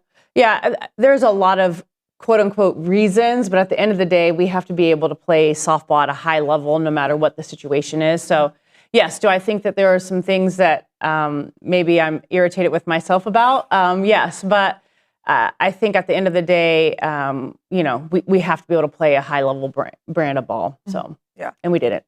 Yeah. Give me your the pitching whiz, your assessment on just the pitching staff, what you saw from your group. Yeah, we had moments of brilliance and moments of not so much. And so I think, we overextended in a couple situations that maybe we wouldn't have if we were in a different situation. But kind of how the tournament was formatted, I felt like we needed to. So, Sid Lessentine threw a gem against LMU. Oregon, she threw a gem. Peters did really well against Nebraska until kind of the wheels fell off. And so I think there was a lot of good things that came about. Grace Sparks threw a heck of a game, and watching that game over again, her ball was dancing. And there's some things that I think we did really well. It's just some of the others, overtake my thoughts right now. So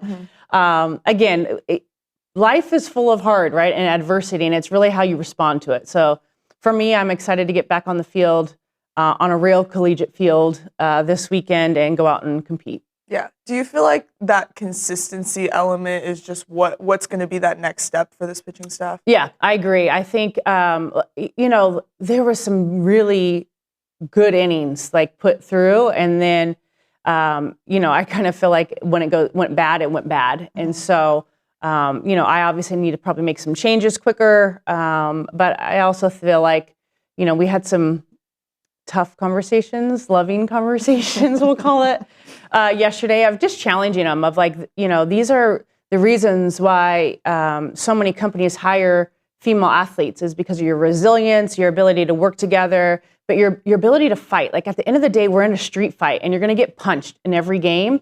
And how do you respond to that punch? And I didn't love how we responded when we got punched. And so that's something that really bothers me because I'm a fighter. So I'm going down swinging. So yeah. As far as production at the plate, been really good so far. You're hitting 352 as a team. Just talk about that front a little bit. Yeah. I never doubt Coach Harger. I think he's the best in the country. I think there's still some things that we're working on and he's tweaking. He's, I teased him. He's gone through gone down some rabbit holes this week. So my job is to stabilize him a little bit. But yeah, I think overall, just a great job. I mean, Talon's been huge. Maya is not getting pitched to as much. And so she's doing what she can do to help and still hitting, 400. KK, I think, is starting to get some of her rhythm. So, we have some pieces. And KP, good Lord, just leave her alone. Ridiculous. Yeah, exactly. Yeah. Don't touch her, don't talk to her. Yeah, just let her do what she's doing right now.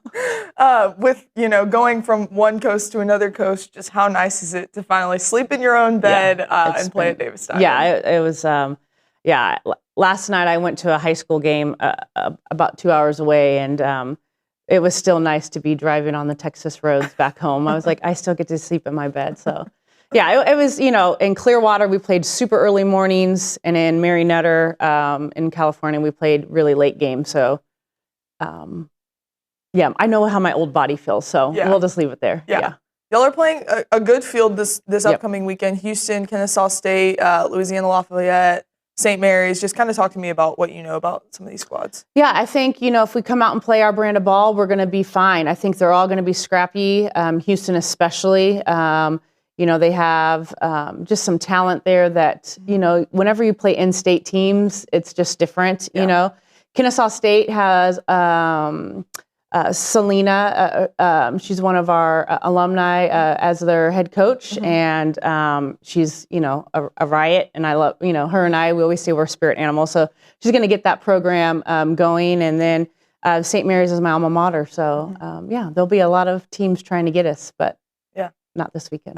Yeah. I need my producer, Cade Bickham, to throw me an assist here. We're going to flash a player on the screen. No. Oh, my gosh. Please. Oh, good Lord. This is Coach there's Ford my scroll right there. in her day. Okay. But like the knee pads, the shorts. I got all kinds of things going on right there. But, Coach, you were – shout out Tyler Pounds for sending me some of these statistics. Kill him. She still owns the single season record in batting average at St. Mary's. I was like, wow, look at Most Coach. people don't know I really was a hitter. Yeah. So I know. Yeah. She hit 433, 435 in one season. What can you did you just give up on that? You said, I'm gonna stick to pitching. Yeah, I don't know how I fell into pitching. I mean, I was a pitcher, but I wouldn't say I was a top level. I was a thumber, and I had to figure out how to pitch, and then yeah, I don't know. I think it helps me though from a pitch calling standpoint. Okay. Yeah. But interesting. Oh, good Lord.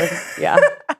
had to flash the pictures. TP sent me those. I was like, those are awesome. I gotta with her playing her alma mater. Okay, I don't know if I think I want David back now.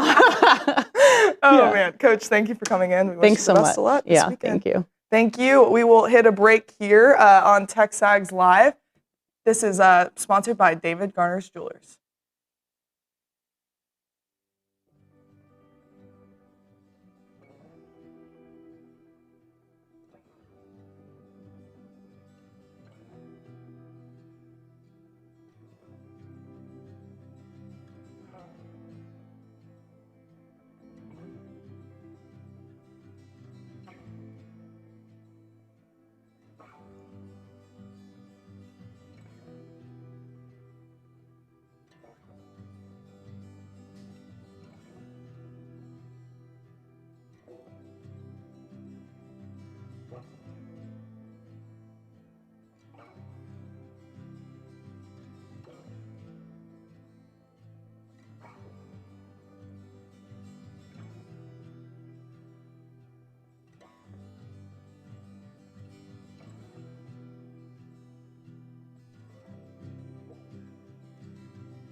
The organized chaos that is a Wednesday edition of TexAgs Live continues now.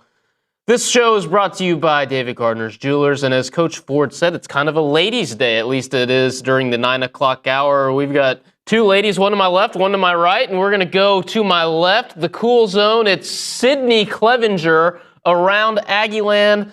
Sid Vicious, how we doing? Pretty good. How are you doing?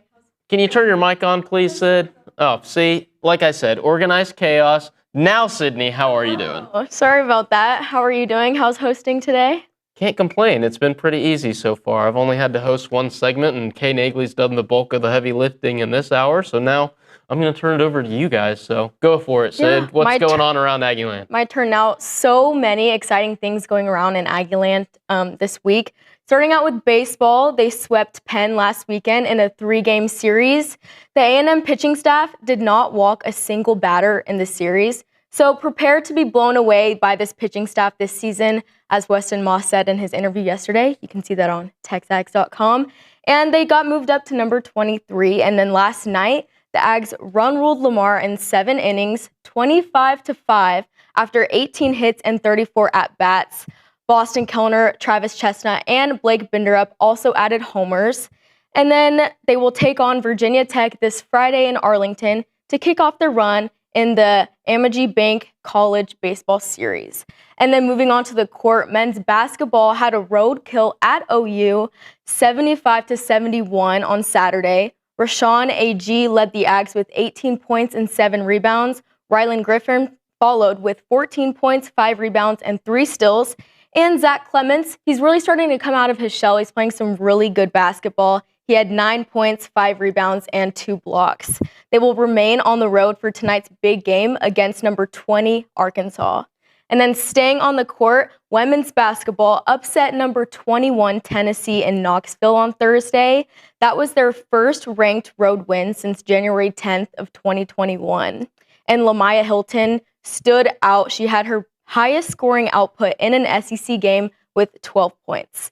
And then on Sunday, they crushed Arkansas by 21 points at home. Nycera Pryor became the first player to record 3 straight double-doubles and in points and assists in SEC play since 2009. They will stay at Reed and host Mississippi State tomorrow at 7 p.m.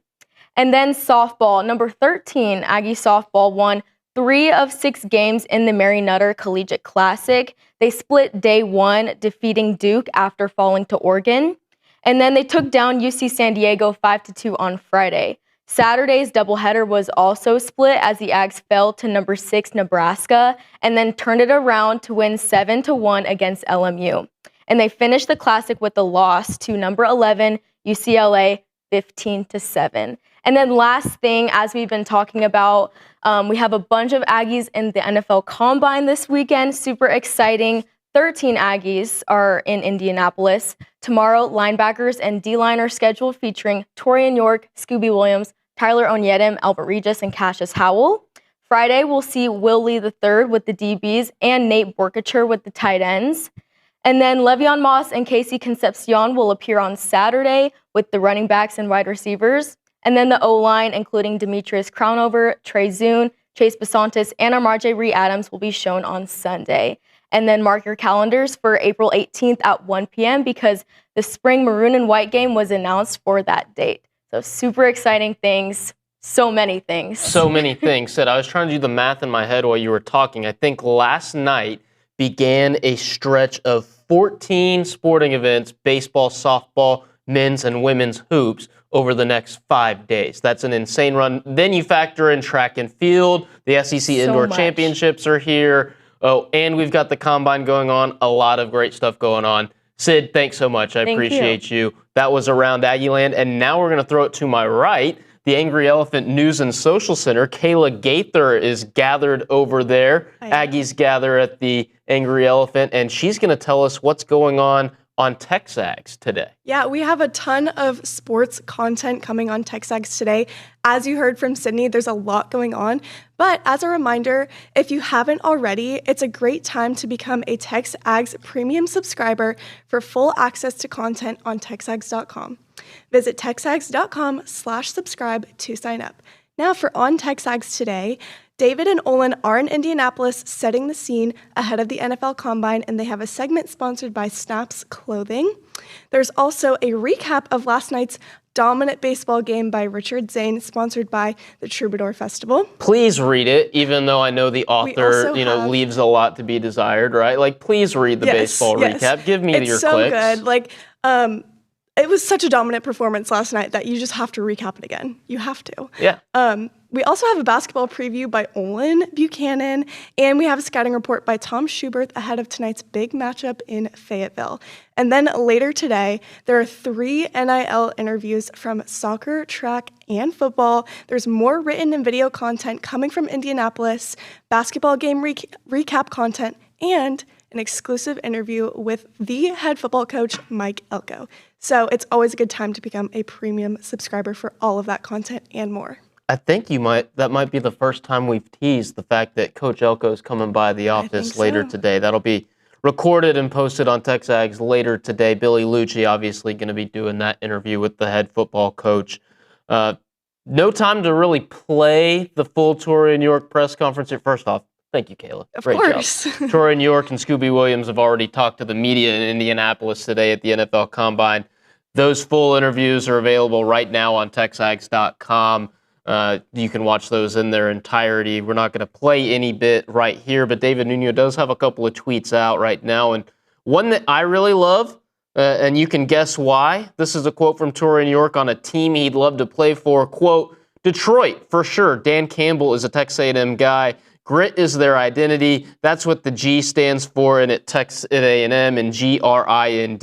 A lot of similarities in how the programs are run. I like the Lions a lot. Close quote. Torian, I also like the Lions a lot. And Dan Campbell, who wouldn't want to play for Dan Campbell? Scooby Williams also had this to say. He said he had only talked with the Cowboys so far. Quote, it would be nice, man. One of my friends is a Cowboys fan, and I'm a Packers fan. We butt heads all the time. So, Cade, if you're a Packers fan, what would be the team you would least like to go play for? Well, probably the Bears, right? Yeah, that would make the most sense, right? Is anybody in the NFC North? If you were a Broncos fan growing up and you were, looking forward to the NFL draft, you're kind of a high prospect, who would be the team you would least like to go play for? I think a lot of Broncos fans would say the Raiders. I think the Raiders is the easy choice. I think now a lot of Broncos fans would maybe say the Chiefs, kind of indifferent about the Chargers, but the Raiders or the Chiefs for sure. Man, I got to tell you what, Cade Bickham, you answered both of those questions incorrectly. The answer is nobody, right? Because if an NFL team's trying to give you some money to go play professional football for them, you leave those childhood fandoms at the door, right? That's an excellent point. I grew up a diehard Dodger fan and am still a diehard Dodger fan, but if, the San Francisco Giants or the Houston Astros wanted to give me 7 figures to play baseball for them, sign me up. Absolutely. No questions asked, right? Coming out of the bullpen, a little reliever contract, yeah. Now, I will say, neither of those teams and none of the 30 MLB organizations or the 32 NFL organizations want me, at least in an athletic capacity. I can promise you that. That's just a recipe for failure. Richard Zane needs to be in front of a camera or a microphone, not on a playing surface. And then there are some people that argue that not even that's good enough, Okay, well, yeah. I said and you just tilted your head. Nobody can see you. You're not even on the feed. You're right. I didn't know you were throwing that back to me. Honestly, I thought it was a general point. But I agree. I don't think there's many teams that would want me for my athletic ability either. So, Cade, you're selling yourself short. You're actually really athletic. All right, we're wrapping up the 9 o'clock hour here on TexAgs Live, brought to you by David Gardner's Jewelers. And as a reminder, the final segment of the show is brought to you by Double Dave's. That is the 1050 segment. But right now, be caller number 12 at 979-693-1150. We'll hook you up with your choice of a dozen pepperoni rolls or one large topping pizza from Double Dave's. They've been serving Aggieland since 1984. Double Dave's Pizza, serving up your favorite pizza and world-famous pepperoni rolls with reliable in-house delivery, piping hot goodness straight to your door. Just click doubledaves.com and your favorites are on their way. On his way, on the other side of this break, it's Jason Howell in recruiting country. Do not go anywhere, guys. You are listening to TexAgs Live, brought to you by David Gardner's Jewelers.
There's a saying around the TexAgs office these days, Cade.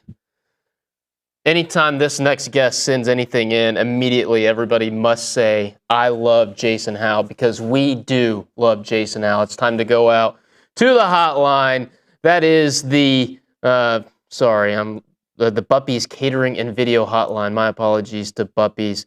And now it is time for Recruiting Country with Jason Howell, presented by American Momentum Bank, the only privately owned bank headquartered in Bryan College Station. American Momentum Bank is committed to helping our community prosper by offering you a wide array of personal and business banking solutions specifically designed to help financial success with confidence and momentum on your side. The man who's got plenty of momentum on his side, he produced the recruiting interview already this morning, is TexAgs senior recruiting analyst Jason Howell.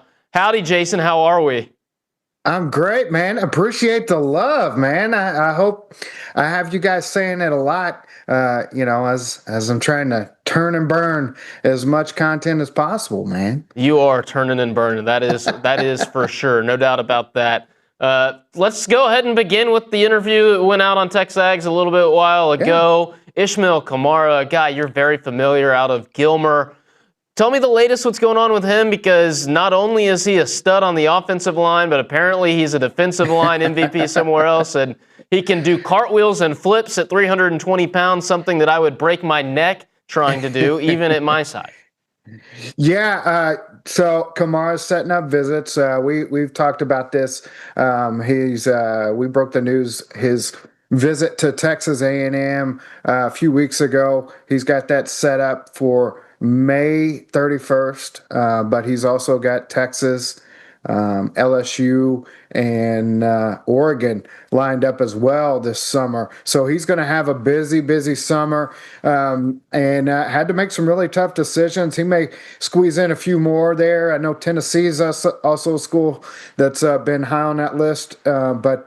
Yeah, he is a big, unique athlete. There's a video he put out just the other day where he's kicking around a basketball and doing some Harlem Globetrotter tricks. He's a different kind of dude with nimble footwork and bend flexibility. You talked about him working on D-line at the Army All-American Combine in Frisco. Yeah, and afterwards, he's doing. There was a video where he was caught in the background doing a cartwheel to celebrate a big pass rush win in one-on-one drills. So, but yeah, he talked to us about transitioning to center at the Polynesian Bowl, a position he hadn't played before. He didn't even know how to snap. They had a bunch of tackles on the offensive line there, which typically happens. You got a bunch of highly rated offensive linemen. Well, those tackles tend to be rated a bit higher than a lot, and they needed a guy that could work at center, and he said, hey, let's go. So took a couple days, learned how to snap the football, and got back there and started at center, and also ended up playing guard and tackle in the game as well. So just a big, unique guy. A&M's very much in the mix, very high on his list, and getting him to College Station for a visit. He'll be back in the spring, and he's got that official visit lined up. It'll be a big, definitely big chance for A&M to have gain some more momentum there. That's just an insane level of athleticism required to do that it's really hard to comprehend. I know Texas A&M currently has 2 offensive line commits in the class of 27. Obviously, Kamara is one of those big-time targets. Who else are the Aggies looking at that position as things progress in this cycle? It is one of the it's one of my favorite positions to dive into this cycle, not just because of what A&M's been able to lock in with, Caden Scott and Damarian Johnson, who are both big, huge, building blocks there. But you've got such a highly touted, well thought of group in state with, guys like Kennedy Brown, Kamara, and, some of those others that we've talked about throughout the cycle. Quay Ford, and Brian Swanson, who is also taking a really long look at Texas A&M. Right now, A&M, as far as in-state guys, I would keep an eye on your Kennedys, and Kennedy Brown and Kamara, and Brian Swanson is also way up there on that list. But I get the sense that one may be trending away right now. And then on the national level, you have A&M involved in several. It's really unbelievable. Albert Simeon, you've got Mark Matthews, you've got several of the Olubabola from New Jersey, several from across the country. Jordan Agbanoma, who's already lined up an official visit, that are taking a really close look at Texas A&M. You tend to look at maybe 5, maybe 6, depending on, a best available type. But A&M's really positioned themselves well with several of the state and national elite prospects at the position. Coach Cushing and Coach Elko and company have really done a great job getting those guys on campus early and, making headway, laying the groundwork. And you'll see a lot of those guys in town this spring. Jason, you mentioned a name. I want you to help me with the pronunciation of it. Olubabola? Yeah, uh-huh. And the first name, because I see it right in front of me, I don't even know if I could make an attempt at it. I'm going to try. I think they just call him Olu. Okay. But I want to, I'm probably going to butcher it as well, but Oluwasimilor. Oh, wow. I would like the Aggies to sign Mr. Olubabola just so Olin and Billy have to spell his name. Well, there is a connection there. He's got some ties to Jermaine Kinsler. Okay. So New Jersey he's guys. He's been to campus a few times. Yeah, and if it's a Northeast guy that Coach Elko's been personally involved, that you got Coach E back in the fold, so he's going to be there involved, I'm sure, as well as Coach Cushing and the offensive staff. So, there's a lot going on there. He's definitely one of just a big framed, athletic kid that's got a lot of room for growth and development over the next few years. But you throw on the tape, it's fun to watch. And if Coach Elko's personally involved, that tells me all I need to know. Another guy you talked to earlier this week, DeSoto running back Sarad Baker. What's the latest with him? As the Aggies still don't have a skill position player other than the quarterback committed in 27. Yeah, he's one of those top priority guys for A&M at running back, and Coach Trooper Taylor has A&M right in the mix. A&M offered a little bit later, he was a January offer, but he's been on A&M's radar throughout, and Coach Trooper Taylor started that relationship way before the offer. And so Rod talked about what that meant for Coach Trooper to be really honest and upfront with him about the thoughts and just what needed to happen, and to lay that groundwork for a solid, honest relationship early on in the process. But he's got visits coming up to A&M. He's got official visits lined up this summer for A&M, Texas, and Texas Tech. And right in a row there in June, and he's planning to visit in the spring. I think you mentioned Ohio State, as well as the 3 that he's got official visits to. And here in the DFW area, SMU and TCU have been a factor there as well. Wouldn't be surprised to see him take a visit or two to those places as well.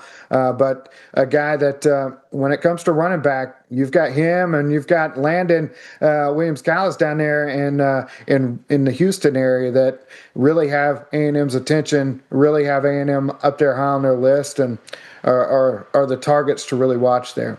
One of the few times I've actually been to high school football games with TexAgs or for TexAgs. I tagged along with Brawny two playoffs ago to watch Richmond Randall and Landon Williams-Callis back when Mr. Sims was on their defensive line, and he is quite the running back. Jason, in 2027, it's been about a month and a half since the Aggies welcomed the commit. That was Caden Scott back on January 18th. I guess I'm kind of putting you on the spot and asking about who could possibly be next. Who should I be watching and when, right? Because it's been a little bit. Yeah, I think you see some dominoes start to fall in the spring when these guys start taking visits again, being the dead period. It's kind of been a little bit quiet, but you may see some guys fall here and there. I don't have anybody as I feel like is going to fall imminently like any day now. But as you look towards, you got guys like Zyron Forstall, a defensive end edge guy out of IMG Academy. You've got, you've got these guys, Kennedy Brown, Albert Simeon. You've got a lot of guys that are talking A&M up really highly right now. And, they don't have dates set. I know John Meredith has talked about making a decision in the spring. But you've got a lot of really big-time prospects that it wouldn't be surprising if they went ahead and pulled the trigger, but it wouldn't be surprising if they decided to wait and take all their visits and do all their stuff. But if I'm guessing, I'd say the best odds are let them have a few guys come into town early in the spring. I know there's several that are making plans to get back to College Station, and that could end up seeing that momentum really take off. Talking to Jason Howell here on the Buppies Catering and Bartending Hotline. Jason, as you know, as the viewer well knows, we got a crew up in Indianapolis this week at the 26th NFL Scouting Combine. 13 Aggies are there. This is an interesting week for you and for Brawny and guys who have covered, these kids from the time they were high school prospects. Who are some of the guys that you remember fondly when they were at the high school level that are going to be going through the drills this weekend in Indianapolis? From A&M,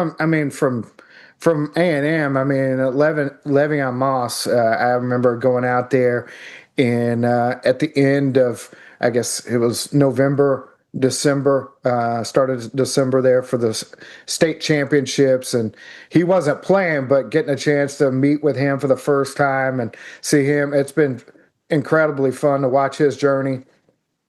Demetrius Crownover, I remember covering him as a sophomore, and he was playing tackle on defensive end for Grandview in a state championship game at AT&T.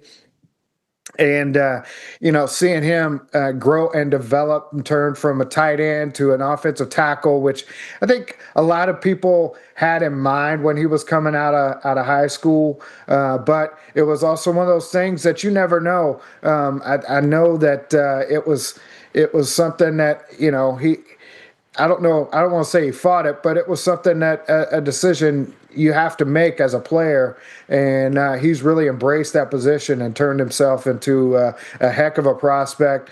Armaje Reed-Adams, I remember coming out of DeSoto, he really wanted to go to A&M, but A&M didn't offer at the time. And so he goes to Kansas. And really transformed his body in a way, became a big player there at Kansas, and then transferred to A&M where he's flourished as well. So that's one. Trey Zune, he committed right before COVID. Yeah, I think it was a Super Bowl party before his. In the spring of his junior year. But just the connection that he had with the university coming from Colorado, lots of family in College Station, and what that meant for him. And then when it comes to these Texas high school prospects, I think I may have missed one or two, but I've got 48 from the Wow. state of Texas, played their high school football in Texas. And, you know, there's a ton of guys. I remember Brennan Thompson. I remember somebody posting this video on TexAgs, and everybody was like, that video can't be real. It's got to be sped up because he is just running through West Texas like there's nothing there. And I remember there's an interesting story that I've come across recently and kind of dove into. Alex Harkey out of Buda Hayes Consolidated, right? Offensive lineman out of Oregon, right? Didn't I don't know what he had coming out of high school, but he ended up at Tyler Junior College. He was, I think, a defensive end with a background in basketball, and transitioned to offensive tackle. Ended up going to Colorado, then on to, I think, Texas State and Oregon before, you know, where he is now as going to the combine as a starter there for the Oregon Ducks. It's a really interesting story about how, you know, you can come out of, you know, obscurity on the high school ranks, and in a few years be on to you know, the greatest stage. Jordan Tyson out of Allen. I remember watching him make plays. Going to Colorado, didn't have a ton of options coming out of high school, and now he's projected to be one of, if not the top receivers off the draft board, and you know, during the draft. So there's a lot of great things. Of course, Anthony Hill. You've got, I think, five stars. I think yeah. 4 5-stars, 4 former 5-stars out of high school, and Klubnik, DJ Campbell, Anthony Hill, Harold Perkins. You got 3 high schools with two invitees apiece, Flower Mound and Manville. So you've got Texas high school football well represented at the combine this year, as well as the Texas college ranks. Of course, A&M with a lot of those guys, you know, coming from A&M. I think A&M is second in Texas high school football products that are now at the combine with 5, second only to Texas. And then, of course, with the 13 from the overall team, they lead the way far and away of all Texas colleges with the number of prospects at the combine. Jason, we got to wrap this up, but what can the TexAgs Premium subscriber expect from you in the coming hours and days as we constantly say, I love Jason Howell here at this office? Well, we've got Around Texas coming up tomorrow for sure, and then we're going to have updates from the Under Armour camp in Denton this weekend. So glad to have it up this way, about 5 minutes from the house. It'll be a quick, easy trip for me. And then, of course, any and all recruiting news and notes as we gather information. A&M is putting together one of the best 2027 classes, really setting things up well for a strong class. And there's a lot to be had out there. Well, Jason, thank you so much for taking some time to chat with us here on a Wednesday morning. Always great to have you on Recruiting Country, brought to you by American Momentum Bank. Anytime, man. Always a pleasure. That's Jason Howell, and I do love Jason Howell. He mentioned a couple of A&M players that he covered as high school prospects, Armaje Reed-Adams and Demetrius Crownover. If you're a TexAgs Premium subscriber right now, you can have access to our NFL Combine tracking thread. And in there, Nick Savage, who is up in Indianapolis, was listening to Arkansas defensive tackle Cam Ball, said that those 2 guys, Armaje and Demetrius, were the 2 toughest players he faced this year. TexAgs has you covered for all things NFL Combine coming out of Indianapolis. And as we head to a break here on TexAgs Live, brought to you by David Gardner's Jewelers, we'll check in with David Nuño, who interviewed an NFL Network personality earlier this morning. Don't go anywhere. You're listening to TexAgs Live.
More combine news and notes coming out of Indianapolis. Cassius Howell speaking to the media right now. David Nuño reporting for you Cowboy fans out there that Cassius Howell, the unanimous All-American, has spoken to America's team in addition to a handful of other ones. So that's awesome to hear that perhaps Cassius Howell could be staying in the state of Texas.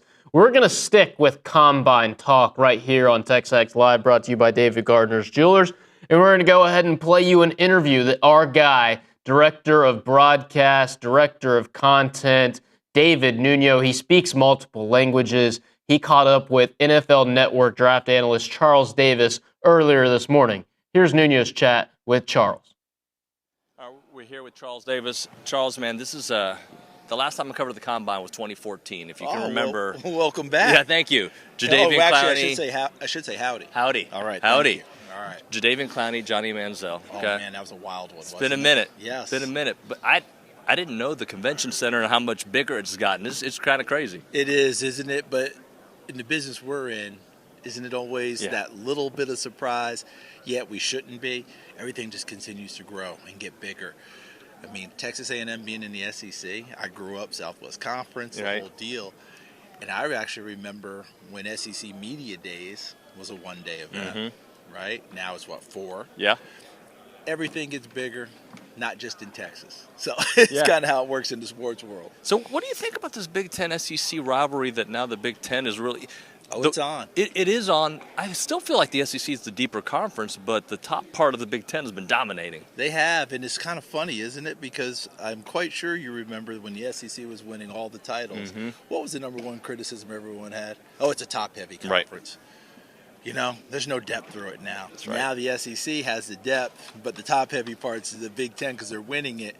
I think it's just a natural argument that goes through. I think it's healthy for college football to have both of these giants slugging it out. The ACC, not a bad showing last year. I mean, right there in the whole thing. So college football is college football is college football. I've always had the opinion the best teams can go to any conference and be competitive. Doesn't mean you go to every conference and win them, but you can probably be competitive, and that's kind of where we are right now. But being an SEC guy, I do know. Everyone's burning. Yeah. When do we get back in? Back to where we're supposed to be. In the Big Ten, they're not ready to give it up anytime soon. So 13 Aggies making it here to the Combine, the most out of anybody in the country. Coach Elko that's been his vision, is to have double-digit draft picks every year at A&M. What do you think about the job he's done so far? It's been outstanding, and it's one of those things that I know it's not something you talk about all the time, but let's face it, across the country, everyone kept saying, Texas A&M, that should be a top 10, top 15 every year. I remember they said that in the Pac-12. Arizona State, how are they not a top 10, 15 every year? San Diego State, that should be, there's always places. Well, I think Coach Elko stabilized that. This is where they are. This is where they're going to be. And until he decides not to be there anymore or what have you, I think that's what we're going to see. It's no surprise at all to me. So last year they made the playoffs. Marcel Reed, for the most part of the season, was a Heisman candidate, right until the very end. What did you see from Marcel that you liked, and maybe some areas you'd like to see him improve on? Well, I think that the end of the season, the way things ended, that's exactly what we're talking about. Just a consistency. That's all you're looking for. You would see games where it'd be rough early, but boy, he'd get it together and he'd be dynamite down the stretch. So what you're wanting is the typical 4 quarters, even play, the big moments hit, all those things. I think he's more than capable of hitting them. And to show my age, I know his dad. I remember his dad is the head coach of Tennessee State. So I'm going, oh my goodness, where's it all going? But it's a lot of fun to watch him. And let's face it, the NFL's got a pretty good eye on him too. A bunch of defenders for A&M here. Cassius Howell's going to be taking the podium a little bit later. What do you know about his game? What do you think about the way it might translate to the NFL? I just love the effort, motor, intensity, violence that he plays with. I mean, every snap, he's getting after it. I know that here at the Combine is height, weight, measurables. We're going to walk away from here. Are his arms long enough? Is his hand size? We're going to have all those things. And then as we get closer to the draft, so a lot of that kind of melts away, and we're right back to, he's a really good football player, and he's going to go in the first round. Who's going to get the edge rusher? And he's going to be one of those guys. I expect him to go somewhere in the top 20 picks. Before I let you go, the voice of the Aggies, Andrew Monaco, dear friend of mine, a dear friend of yours. Just a couple of minutes on Andrew. I could give you hours on Andrew. Andrew and I was lucky enough to work with Andrew back in Orlando, Florida at the beginning of my career. And he is an exceptional broadcaster. He's a more exceptional person. He mentored me, counseled me, taught me, and I will be always grateful for everything, all the lessons, the camaraderie, the friendship, the professionalism, whatever adjective you want to use as positive. That's who Andrew Monaco is, and I do think that Texas, I remember when he went for this job, I said, dude, if you get that job, you can be there forever, and they're going to love you because he's going to be all in. Yeah. And he is all in. Howdy, hullabaloo, you name it. He's it.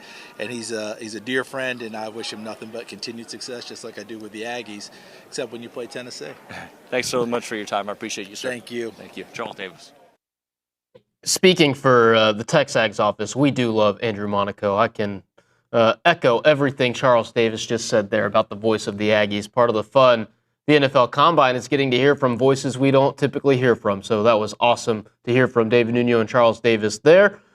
We got a baseball segment on the other side, but first let's go ahead and check in with Kayla Gaither at the Angry Elephant News and Social Center. She's checking your texts and your comments on the Catalyst Pure Performance Energy text line. Kayla, what's up? Yeah, we had a comment earlier on in the show, and it talked about the 10-minute debate on the runner interference from last night's game. So can you speak a little bit about that, Richard? Yeah, so if you didn't watch Texas A&M's 25-5 drubbing, bludgeoning whatever adjective you want to use, of Lamar last night. In the fourth inning, A&M's up 11-3, nobody out, men on first and second, and Travis Chestnut lays down a push bunt up the third base line. The Lamar first baseman's charging, and he collided immediately with with Sawyer Farr, who was the runner at first base. They called it obstruction. They had it right on the field. But I didn't really care for the umpiring crew last night, to be honest. The strike zone wasn't great. It seemed like they didn't really have too much control of the game. And they kind of got manipulated into having not one, but two conversations. And respect to Lamar's manager, Will Davis, I believe his name, for, trying to pull out all the stops, try to get something to go his way, because really nothing did go Lamar's way. So they got it right on the field immediately. They got it right after the first conversation. They got it right after the second conversation. What matters in the end is that they got it right. Unfortunately, that was one of the longest 6.5 inning games I've ever sat through.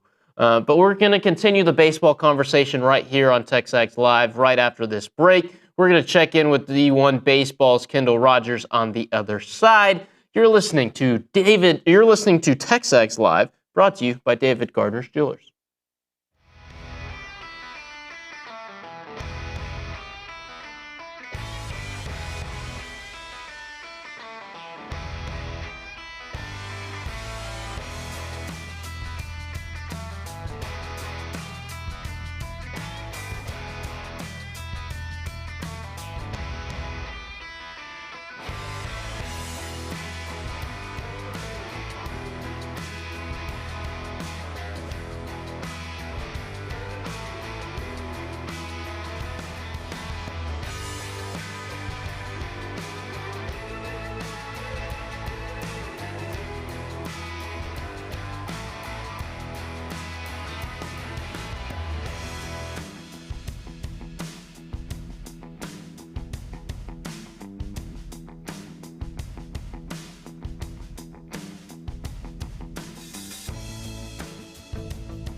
Welcome back into TexAgs Live, brought to you by David Garner's Jewelers. I'm Richard Zane inside the Rollo Insurance Studio, and we go right out to the Buppy's Catering and Bartending Hotline. Want to talk now with D1Baseball's Kendall Rogers. Very big weekend for the Aggies as they head up to Arlington to play in the Amegy Bank College Baseball Series. A lot of words right there, but there's two big-time tournaments in this great state at the respective big league ballparks. So, Kendall, will we see you up in Arlington this weekend? I will be in Houston. I was in Globe Life opening weekend. You got the Houston tournament 30 minutes from my house, so I'll be down there. Unfortunately, I was looking forward to that Friday night matchup between Coastal Carolina and Cam Fluke against Texas. Unfortunately, Fluke's out for 8 weeks with a rib injury. So Coastal Carolina dealing with their top two arms from that national runner-up team last year, out with injuries for 7 to 8 weeks.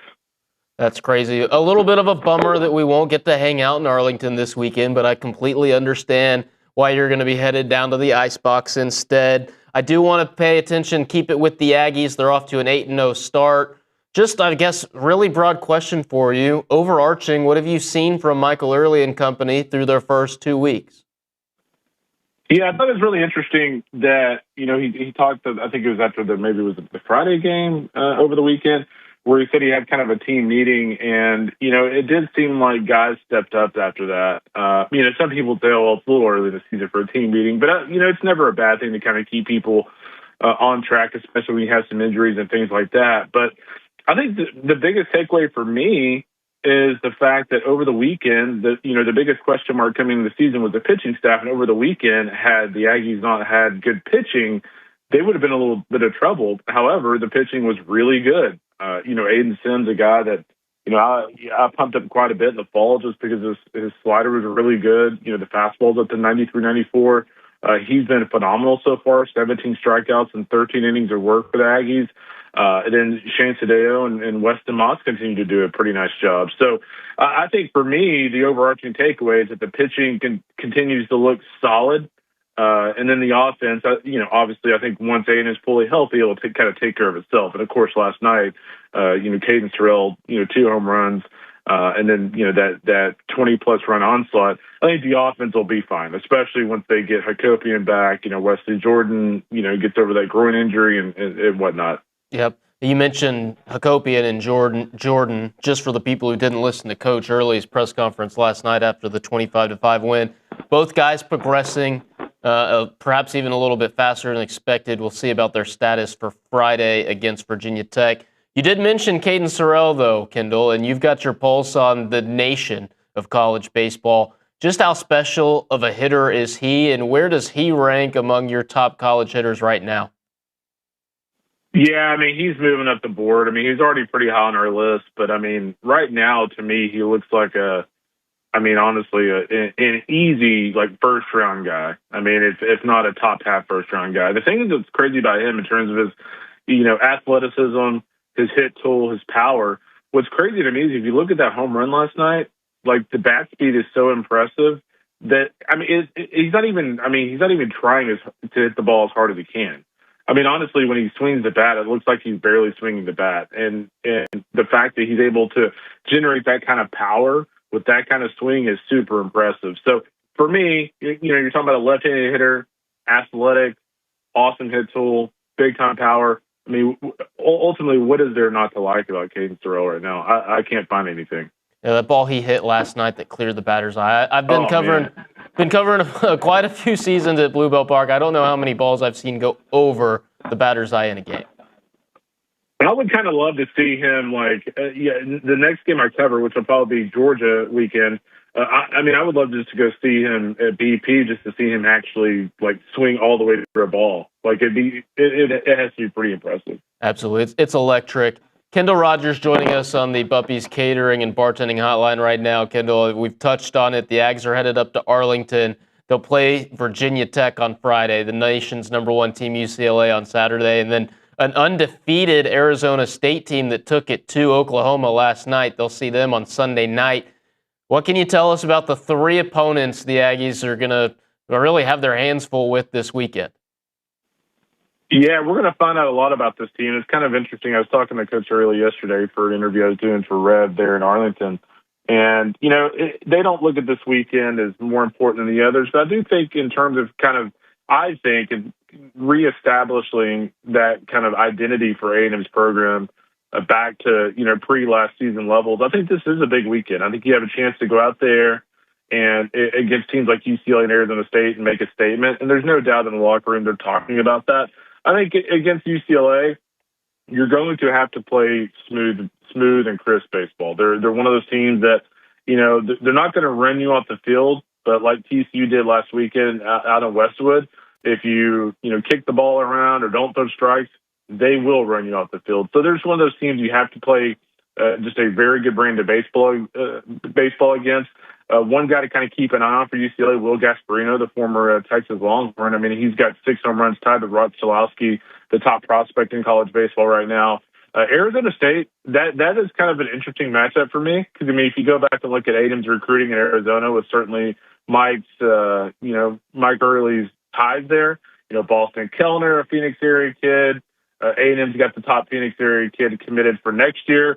So, there's not a lot of love lost between, Early and Willie Bloomquist just because A&M's going in there and getting their best players in the desert. So, that Arizona State wants to win that game. And last night against OU, they scored 15 runs in a 15-3 win. So they're just a very offensive team with Landon Harrison and company kind of leading the way. I don't think A&M will see Cole Carlone, but he's a righty up to 97, 98. And then Virginia Tech. John Shett's a really good coach. They're one of those teams that last year scuffled a little bit, but this year off to a nice 7-1 start.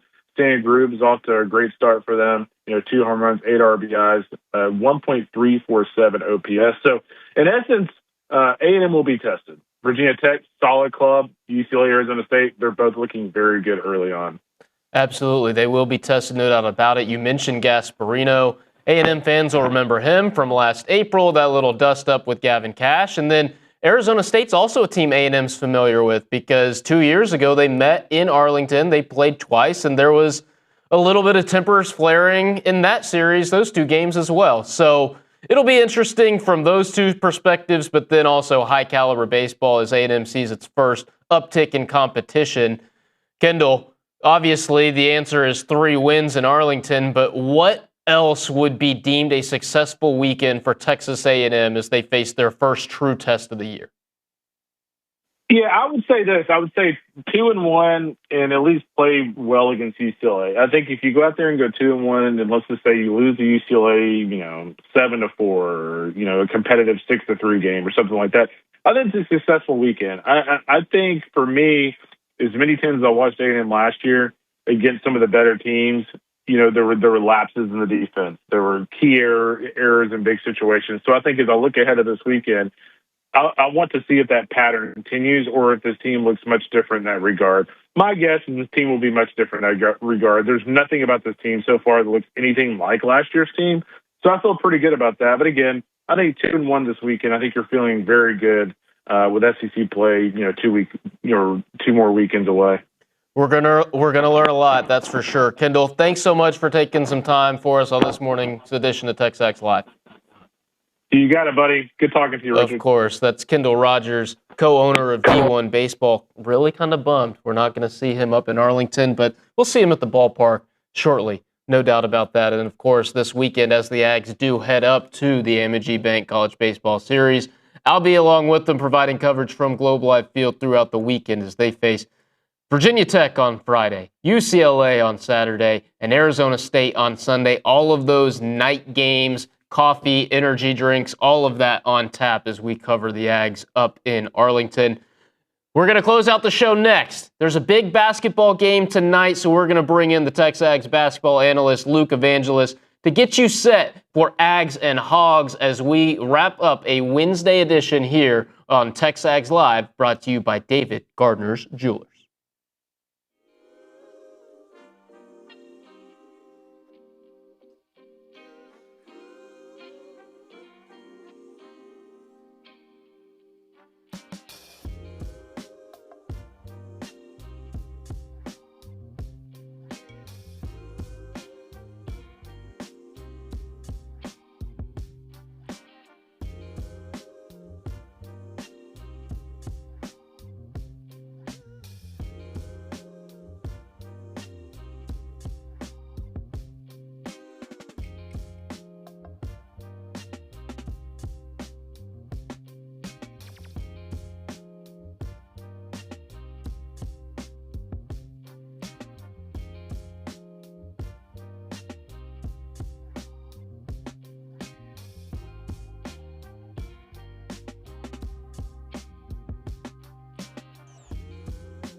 It's time to end the day with Double Dave's. Final segment of TexAgs Live is always brought to you by Double Dave's. And speaking of Double Dave's, we're going to try and talk about double doubles as Mr. Double Double, Rashawn Aggie, the fighting Texas Aggies, are taking on number 20 Arkansas tonight, 8 p.m. tip on ESPN2 in Fayetteville.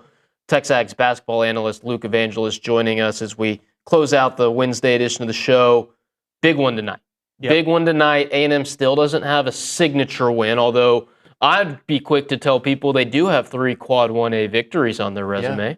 Chance for a 4th. They've got a collection of great wins. They don't have an elite win that is a seed line mover, and this is the final one on their schedule that if they get it, you're probably waking up tomorrow as an 8 seed, and you're, I don't want to say a lock for the tournament, but the path to getting there becomes a lot clearer because people can point to Texas A&M went on the road and beat 5 seed or 4 seed Arkansas, and that'll do wonders for their bracketology. But nothing wrong with the collection of quad 1A wins they have right now.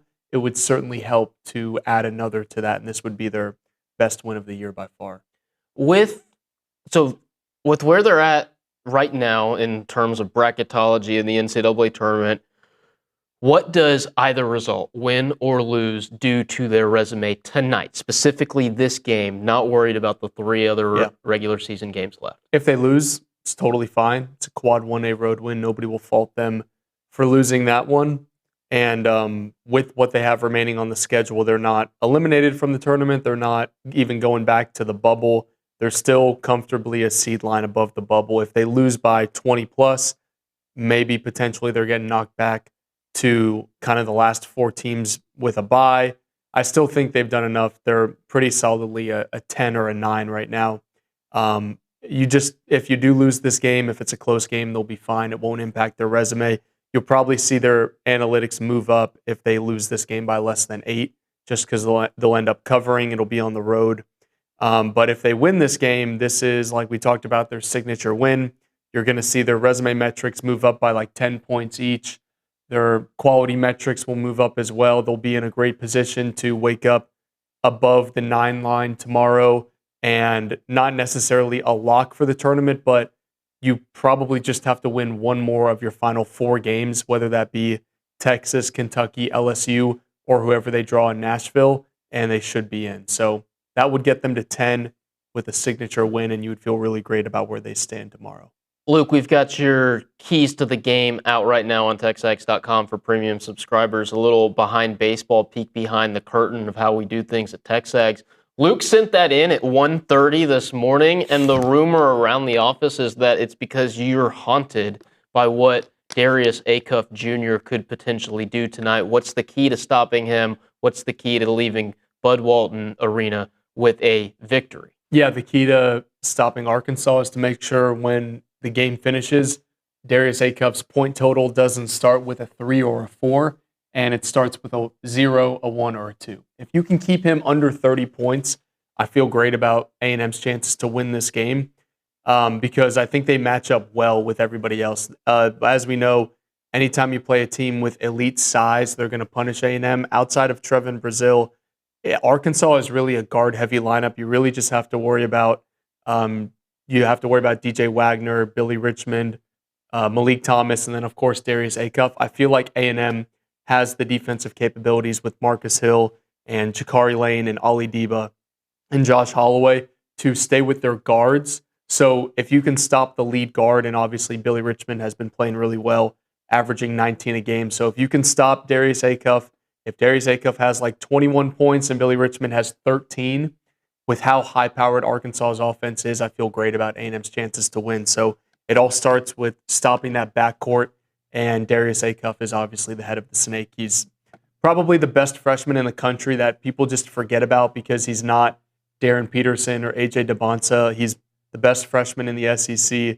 He's proved it with 49 points at Alabama, leads the conference in scoring, leads the country in scoring in 2026. He's unbelievable. So if you can frustrate him, like how Marcus Hill did with Nigel Pack, A&M will have a chance to win, but it starts with Darius Acuff. We'll break it all down. Ags and Hogs, 8 p.m. tip-off tonight on ESPN2. Plenty of that on tomorrow's edition of TexAgs Live. We'll also have plenty more of Olin and David, the crew from Indianapolis, as the 2026 NFL Scouting Combine rolls along. Also on tomorrow's show, we've got Michael Early, Aaron Torres, Logan Lee, and maybe even Stephen McGee. For myself, Richard Zane, Cade Bickham, our producer, and the entire crew making things work here inside the office, thank you so much for tuning in to this edition of TexAgs Live. We'll catch you tomorrow.